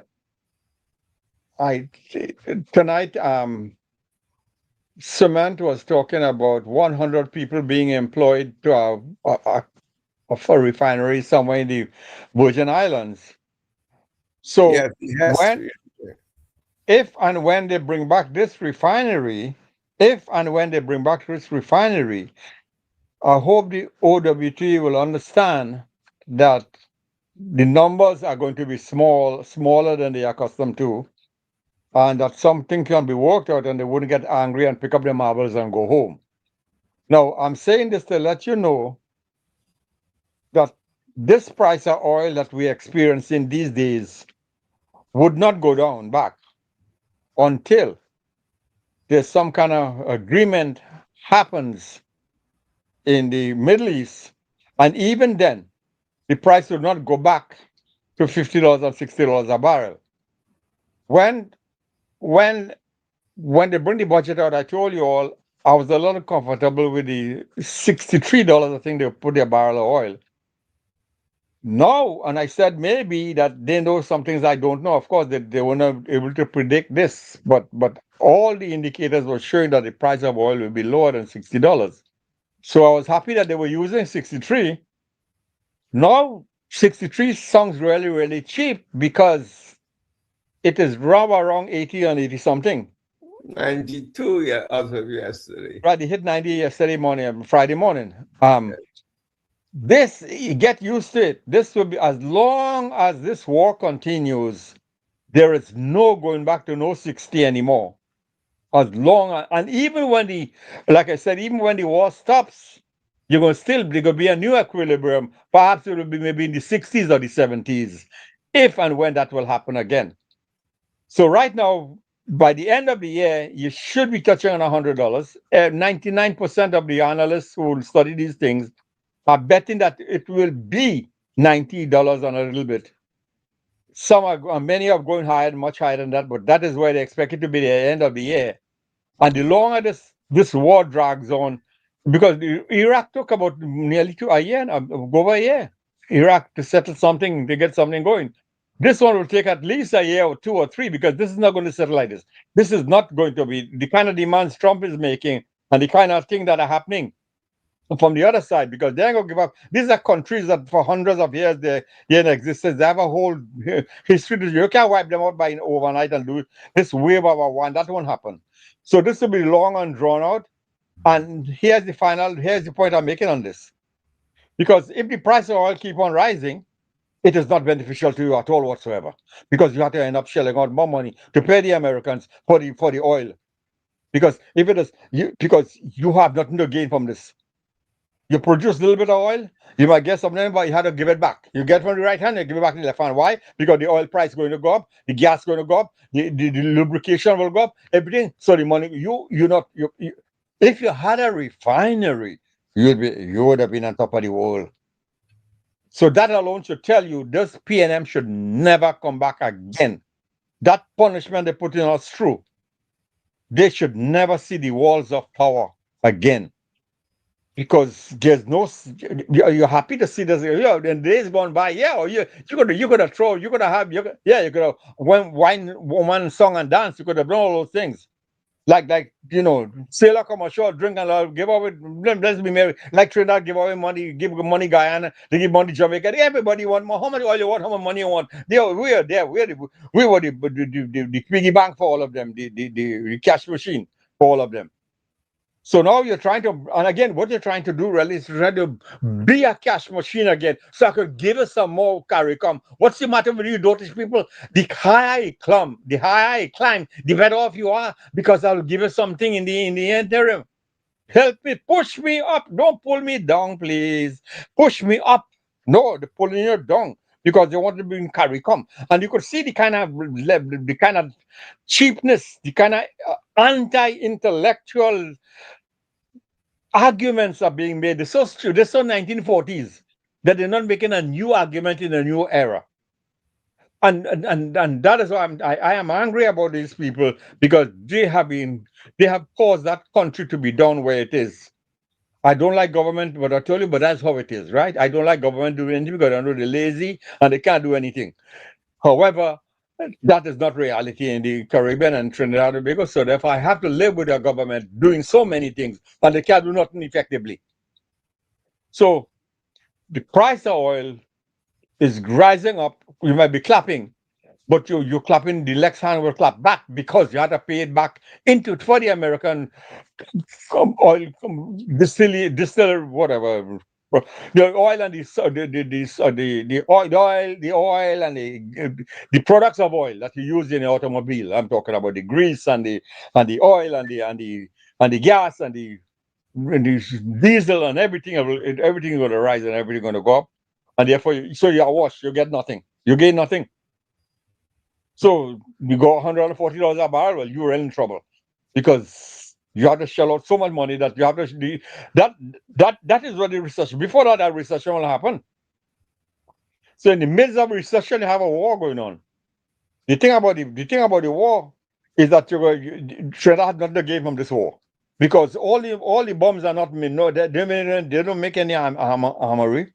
They make nothing. Everything is made up here, or some in Europe, or some other countries. Israel, they're making a lot of these things. So they have the world today. If you have investment in the bomb industry, or the guns making industry, or the bomb making industry, keep your investment there. Don't move it out, because you're good for a good couple of years. Some real bread to make there. Trinidad, not in these kind of things. But let me just make this last point on that. Trinidad have an investment in the sovereign wealth fund. It's about maybe 4 billion. They go down from 8 to 4 now. They half it. That should never. They should never be using the principal. They should be using only the proceeds of that wealth fund. The proceeds was enough to keep them to do what they want to do and leave the principal intact, so they could have utilizing the proceeds. So I know why it's going down from 8 to 4, because the market has been good for the past 4 or 5 years. So the proceeds would have been twice. If I have from investment, I could look. I went in and drew a stop loss order the other night. But you all will have the investment. I didn't go because I put some stop order because I imagined that some of the investments I have are going to lose a lot of value, and I had to protect myself, which I did. The same way that the government have the sovereign wealth fund that they opened somewhere in the early 2000 something. That principle should have never been used. If the principal was 8 million, that should have been there forever. But you could use the proceeds and keep the principal intact when they have a hardship like now and even a little bit before now. So I want to make that final point to tell you that they're mismanaging whatever, and they're paying him millions of dollars. They raped the treasury. The Heritage and Stabilization Fund was created by Basti Pandey, UNC government, right? That was our savings backup. They destroyed that. Go ahead, Dr. Marley. I want to disrupt you. And they do it when oil was $8 and $20 to $15 a barrel. They're doing like when there's $100 a barrel when they're under the PNM, 140 and they're under the PNM. So the proceeds of the sovereign wealth fund was enough for it to run the business and have enough foreign exchange to do capital investing, and it could leave the principal intact. Only when hard times hit them, and put it back when good times hit you. Put it back into the sovereign wealth fund. So the proceeds, you know how much money they're paying to manage this fund? $32 million a year. Just to manage it. I could manage it for half that price. And I get pretty much the same result. But that's not happen. But I could give look. I don't have the kind of investment machine to do the AI and make predictions. But I think they're spending too much to manage that wealth fund. But maybe UNC could look at that, and they could save a few $million there by changing hands. Using AI to forecast? Suman could discuss that with it. Suman, did it? Yeah, they're using it right. I hear. Listen to Doc. Yeah, because they're using this expensive people and they're not getting a money's worth. They manage it one, they're not giving it. Maybe they could have rebalanced the portfolio. The other night, you want to rebalance my portfolio because I see trouble coming down. Did they train that people rebalance? They're supposed to. That's why they train them to $2 million a year. Yep. Because they're supposed to rebalance the portfolio. The whole stock market need a rebalancing right now. All these AI bubbles and all these things. You have to. Because I went and did mine the other night. It was Friday night, I think. This weekend gone. I crashed Monday morning was the best time. Anyway, Doc, you've seen the whole in Trinidad. We need the balancing of the economy as well. We have not found that equilibrium as yet. And I don't think we'll find that unless we start to get cash flow in the country. The cash flow ain't going to come. In terms of which equilibrium are you referring to? Our economy, the economy of TNT, our TNT economy, it is a demand side pull without the adequate forex to back it up.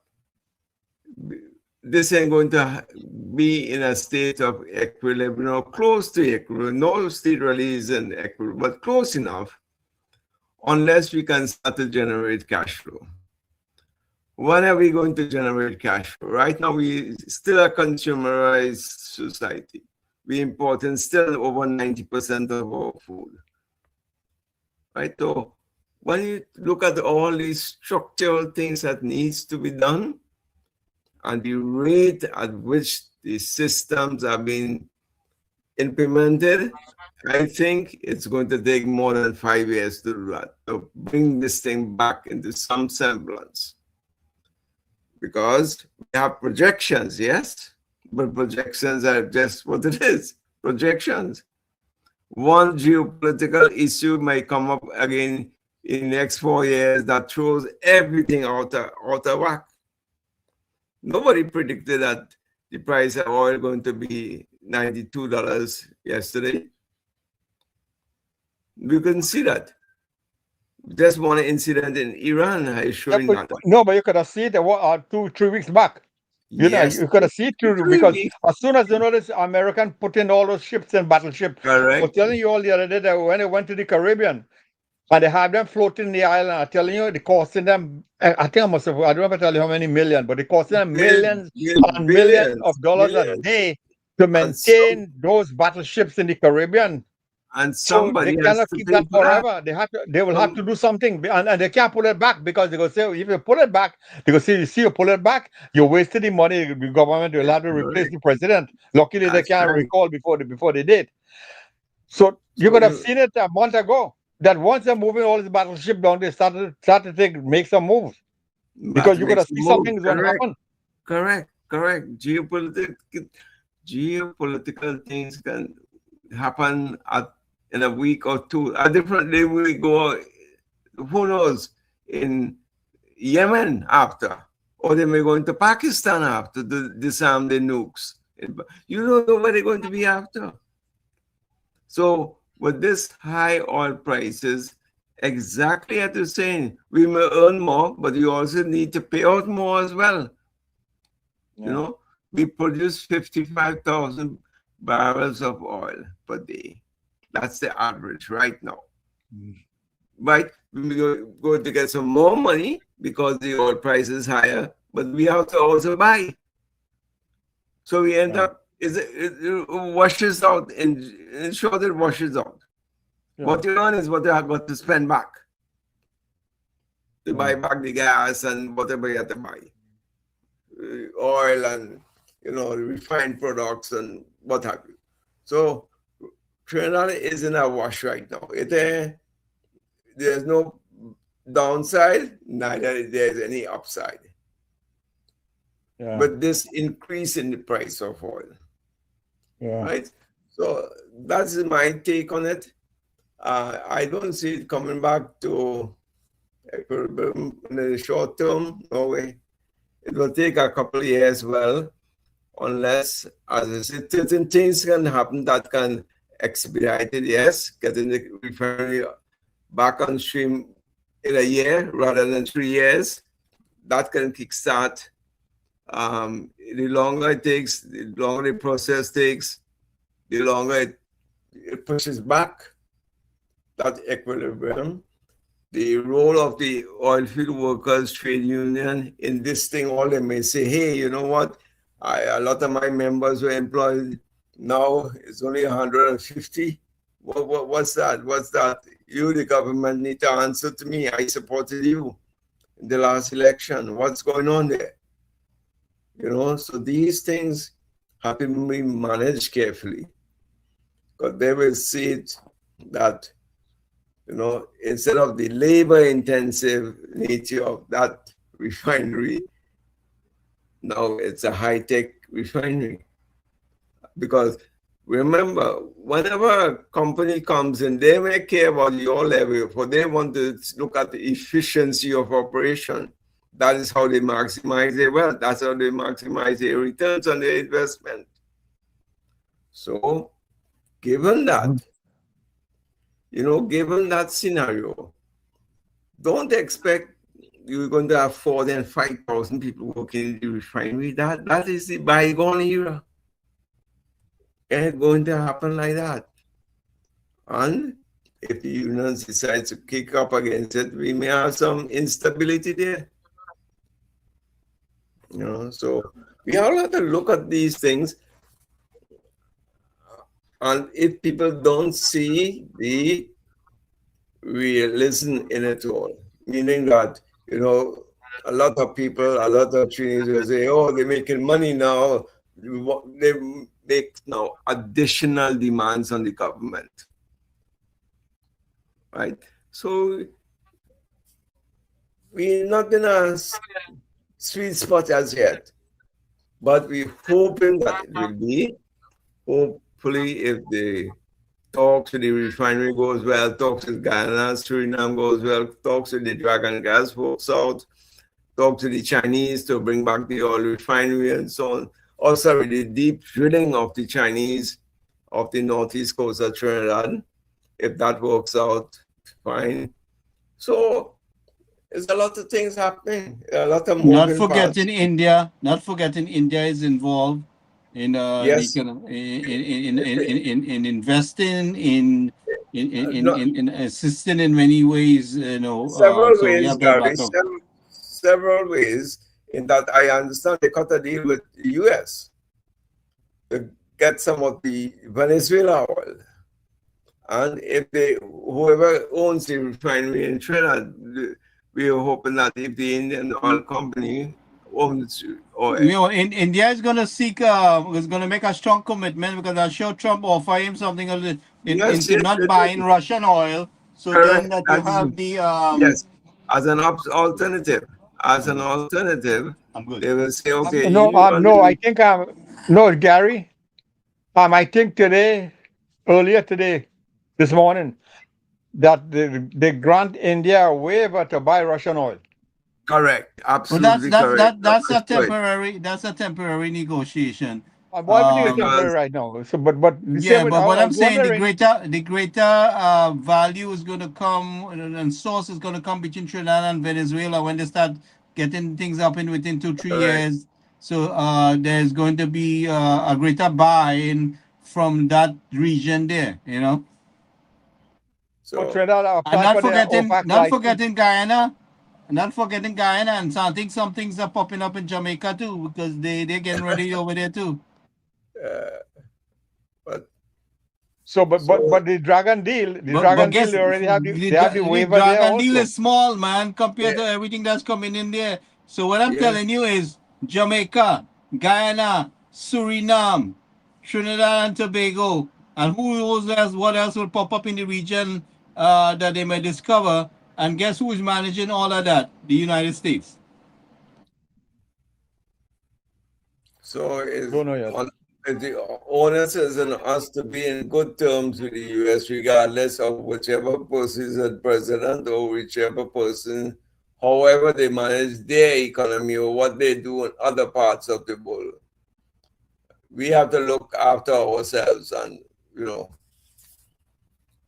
may say Trump is a bad guy. Hey, right now he's our damn savior. So his relationship with Trinidad and Tobago is a vast difference compared to his relationship towards other places, right? So I mean, So we don't meddle with his relationship towards other people. We are concerned. Our Prime Minister and our government is concerned about Trinidad and Tobago. All right, and she is doing what is necessary to feed her people. Okay, and everything is in her favor, and everybody will see soon that what she's doing is in the best interest of everybody. Well, that's what I just want to get this point in as you talk about India, because in the fight with Trump and India, Modi won. Go ahead. Yeah, all them guys came in, but he didn't. He stand out. He gave him a 5. Well, Modi is fully equipped to play hardball, now he's equipped. Before they were not, but now he has taken it to Trump and tell him exactly. In fact, he don't even take Trump's phone calls any longer. Yeah, because you see, what Modi has done is played it both ways. He lined up with Israel, and Israel is lined up to the US. So in other words, India is a big player in this thing. India, Israel, USA. And yeah, Modi 1 second, lined guys. up. Good night, Nadira. Nadira is going to sleep way up late. Thank you, Marilyn, for joining us. And let's see who else here. Anna is joining us here too. Anna is here. And everyone that's listening, thank you for joining us. Go ahead, gentlemen. And Modi has also lined up with the Islamic countries, Saudi Arabia, UAE, and Bahrain, and everybody, Qatar, and what have you. African country, Modi's top dog over there. Top dog. So when you look at it, he's in fact, both Modi's sides. more popular than Trump over there. By far. Now, check what's going on. Trump today allowed India to buy more Russian oil. But who do you think that refined oil that India refines, who do you think is the market for that oil? But how long do you think that's going to last with Trump allowing India to buy Russian oil, especially with Russian contradicting the USA? How long has the Ukraine war going on? Most of the diesel refined from Indian purchasing Russian oil goes to Ukraine. And the refined gas goes to Europe. Yes. So you see, this is right now. Europe is starved of oil because of this Iranian situation. The Strait of Hormuz is blocked. So what happens? Think about it. Modi is a sharp, smart guy. This guy really got to give it to him. You got to give it to him. Playing it both sides. Modi's a good chess player, man. Big time. You bet it. You bet that. He had both sides. You see, so here's my point about all of this, because if your honorable Prime Minister is having Mr. Trump in her corner, which no doubt, and Modi in her corner, which is no doubt, she's the best player in the world. Right. But talk now. Go ahead. Gary. Yeah, I know you love your Prime Minister a whole lot, but go ahead. You're recognizing it. Go ahead. This is the reality. You're calling it. Go ahead. So she and the people of Trinidad, the smart people in Trinidad, would use this to marginalize the PNM and keep them in the bandbas in the forest for many years to come, because they must not see the offices in Port of Spain or wherever again, in ministries and everything. They should be in opposition, if not out completely, because the harm that they have done to this country and bring it to where it is, they have no damn shame to be looking for power to come back in power. They are no shame. They really don't. After what they did to the country, and they still don't have no shame. Let me tell you something. A lot of the decentralization plan is suggested I made to my Prime Minister. Okay, that came from me too. I don't know who else, but that decentralized plan, that multi-purpose governmental building that's going to be built in Central, is something I want for Sandy Grande and other places of the country too, right? But there's a lot of things in store. Yeah. So she's playing the right cards. Everybody write off, especially some UNC people who wrote off in those years. Remember, she's not a chance they're going to work. Why she don't go home and stay home and blah blah blah blah. All this crap. Your UNC people was against it had won recently 2 days in the game, and he think he could be Prime Minister and political leader on we side and create so much havoc, and she gave him a chance, right? To be, I mean, from the other side. And all of a sudden, somebody fool here and tell me he could be leader and lead the party.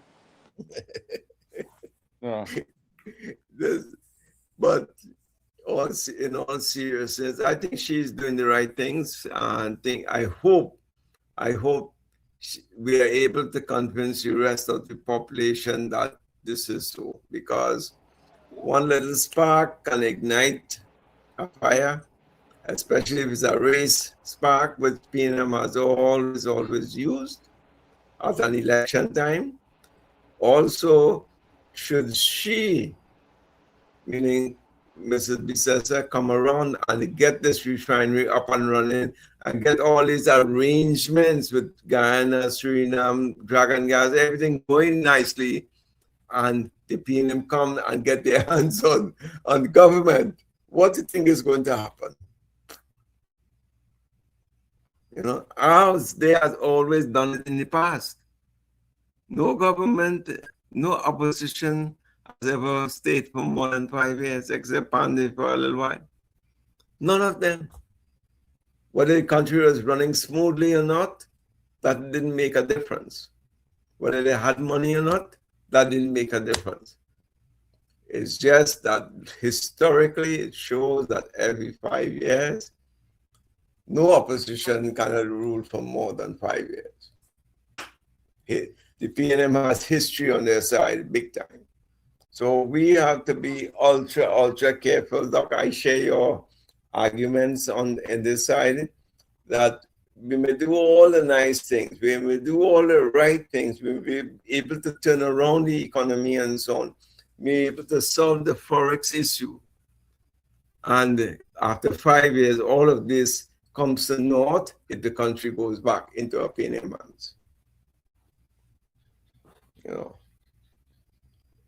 that's So that definitely is so she had to cut some deals with these world leaders, and you have to get your UNC people to start with to tell them to behave themselves and come back into the fold.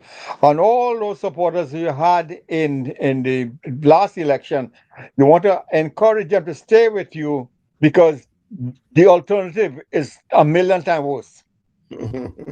And you could lay it out how worse it will become, like what are we doing all night? Telling you to go back to those days is like you're going back to suffocate. You're going to drink back your own vomit. You can't do that. That's unhealthy. That's not good. That's bad. That's terrible.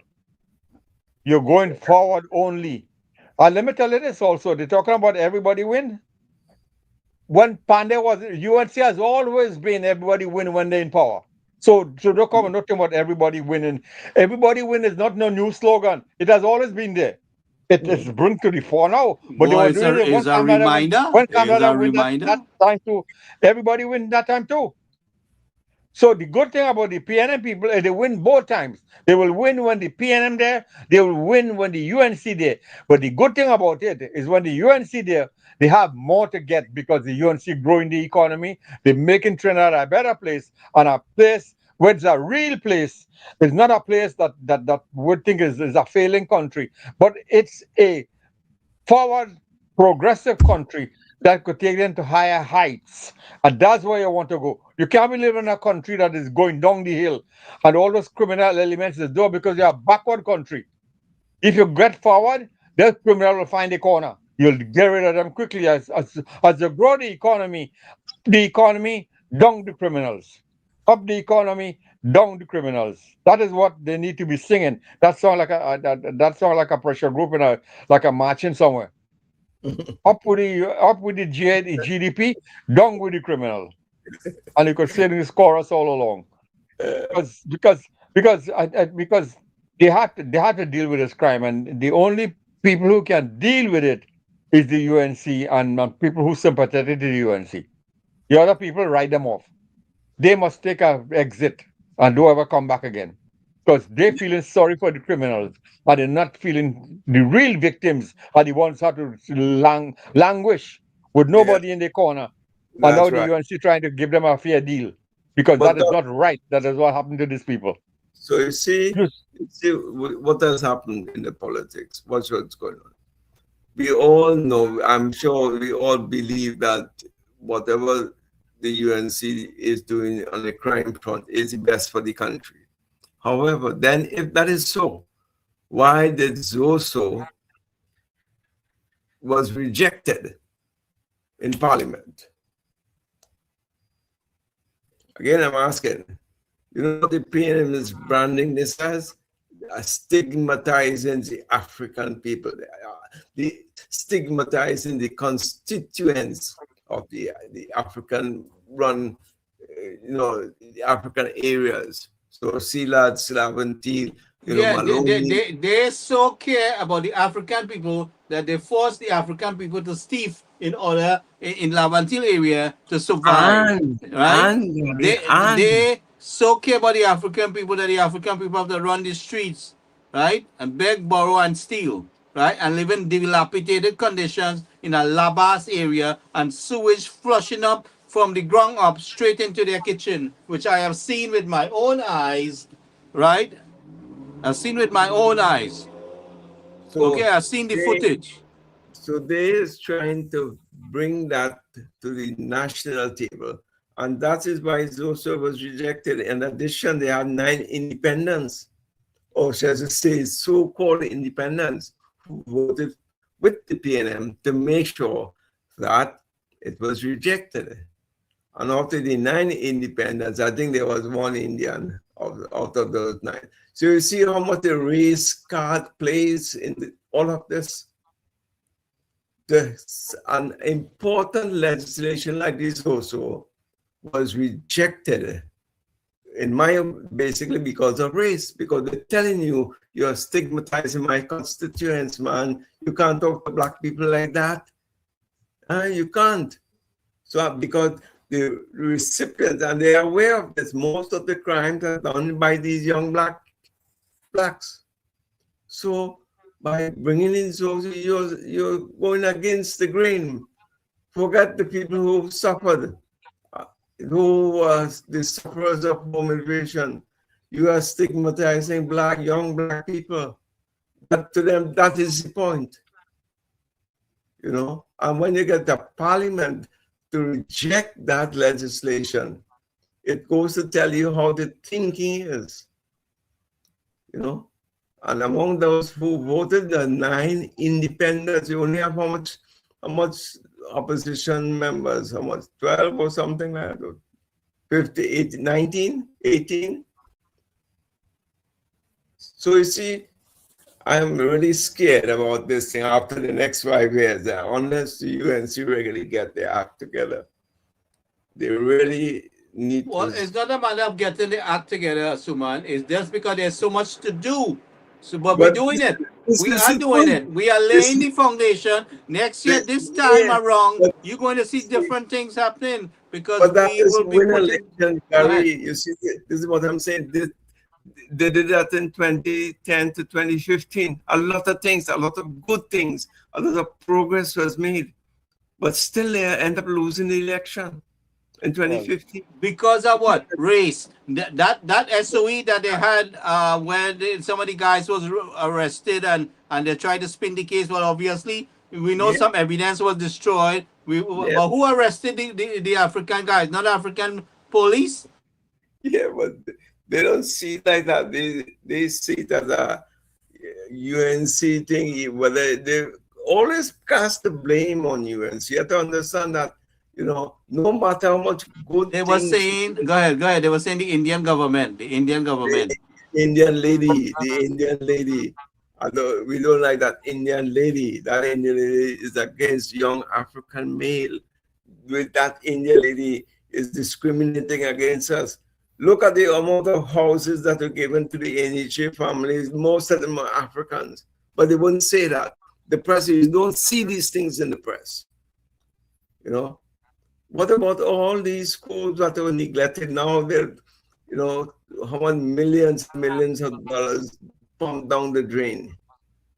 Like Ramaitri's Hindu, Shiva Boys, Shiva Girls, Southern University, this UV, now some campus, all these schools neglected. But these things are not highlighted in the press. We never knew about these things unless when they had the investigations after the election.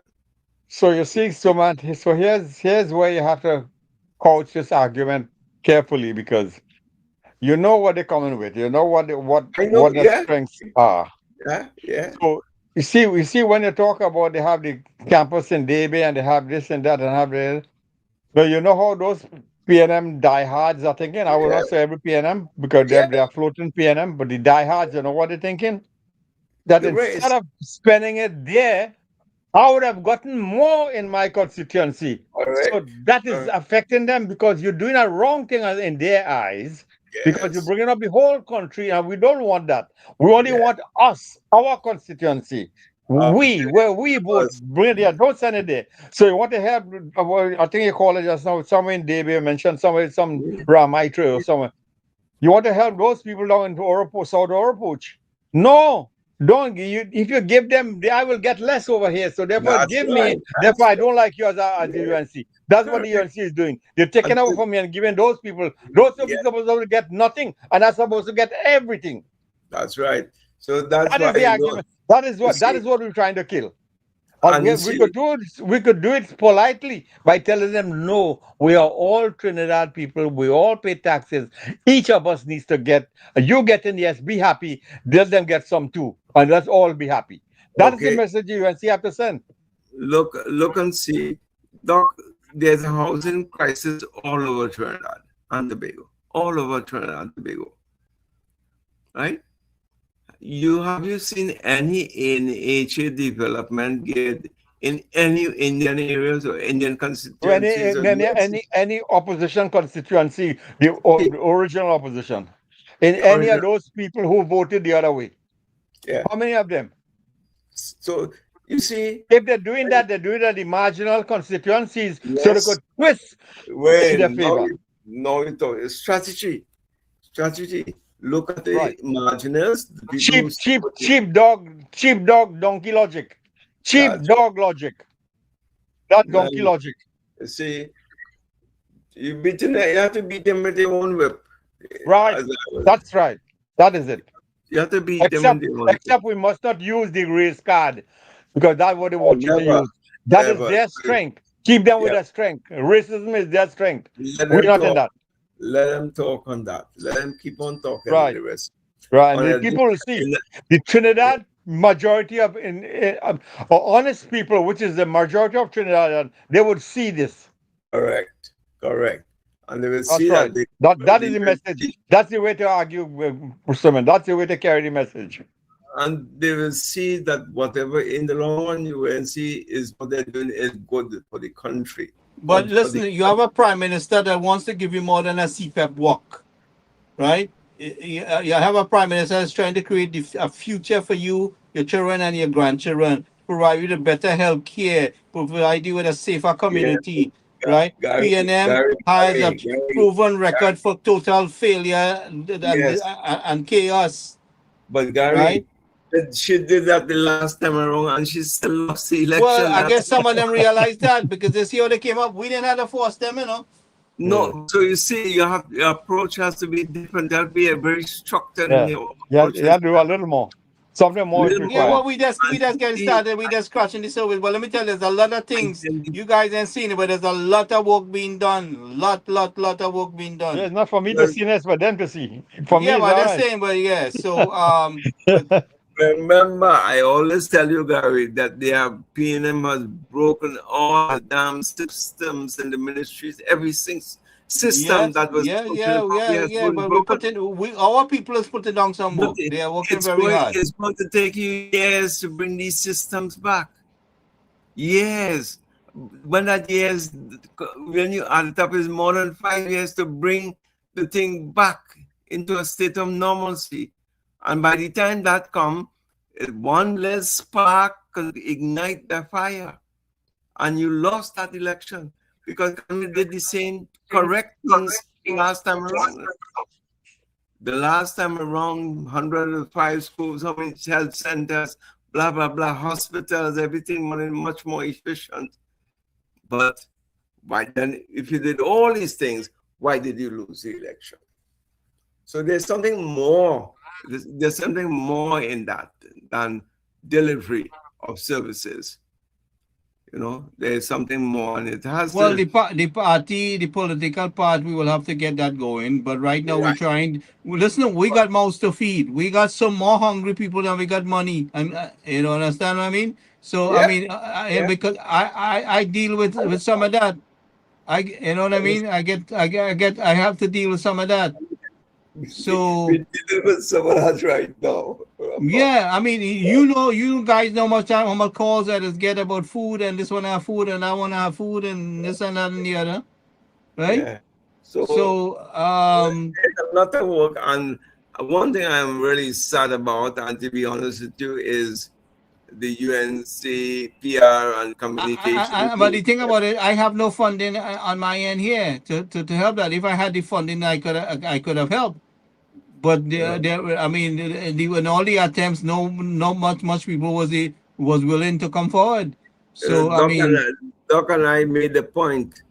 If you have to do it every 2 weeks like a bullhorn, do the damn thing.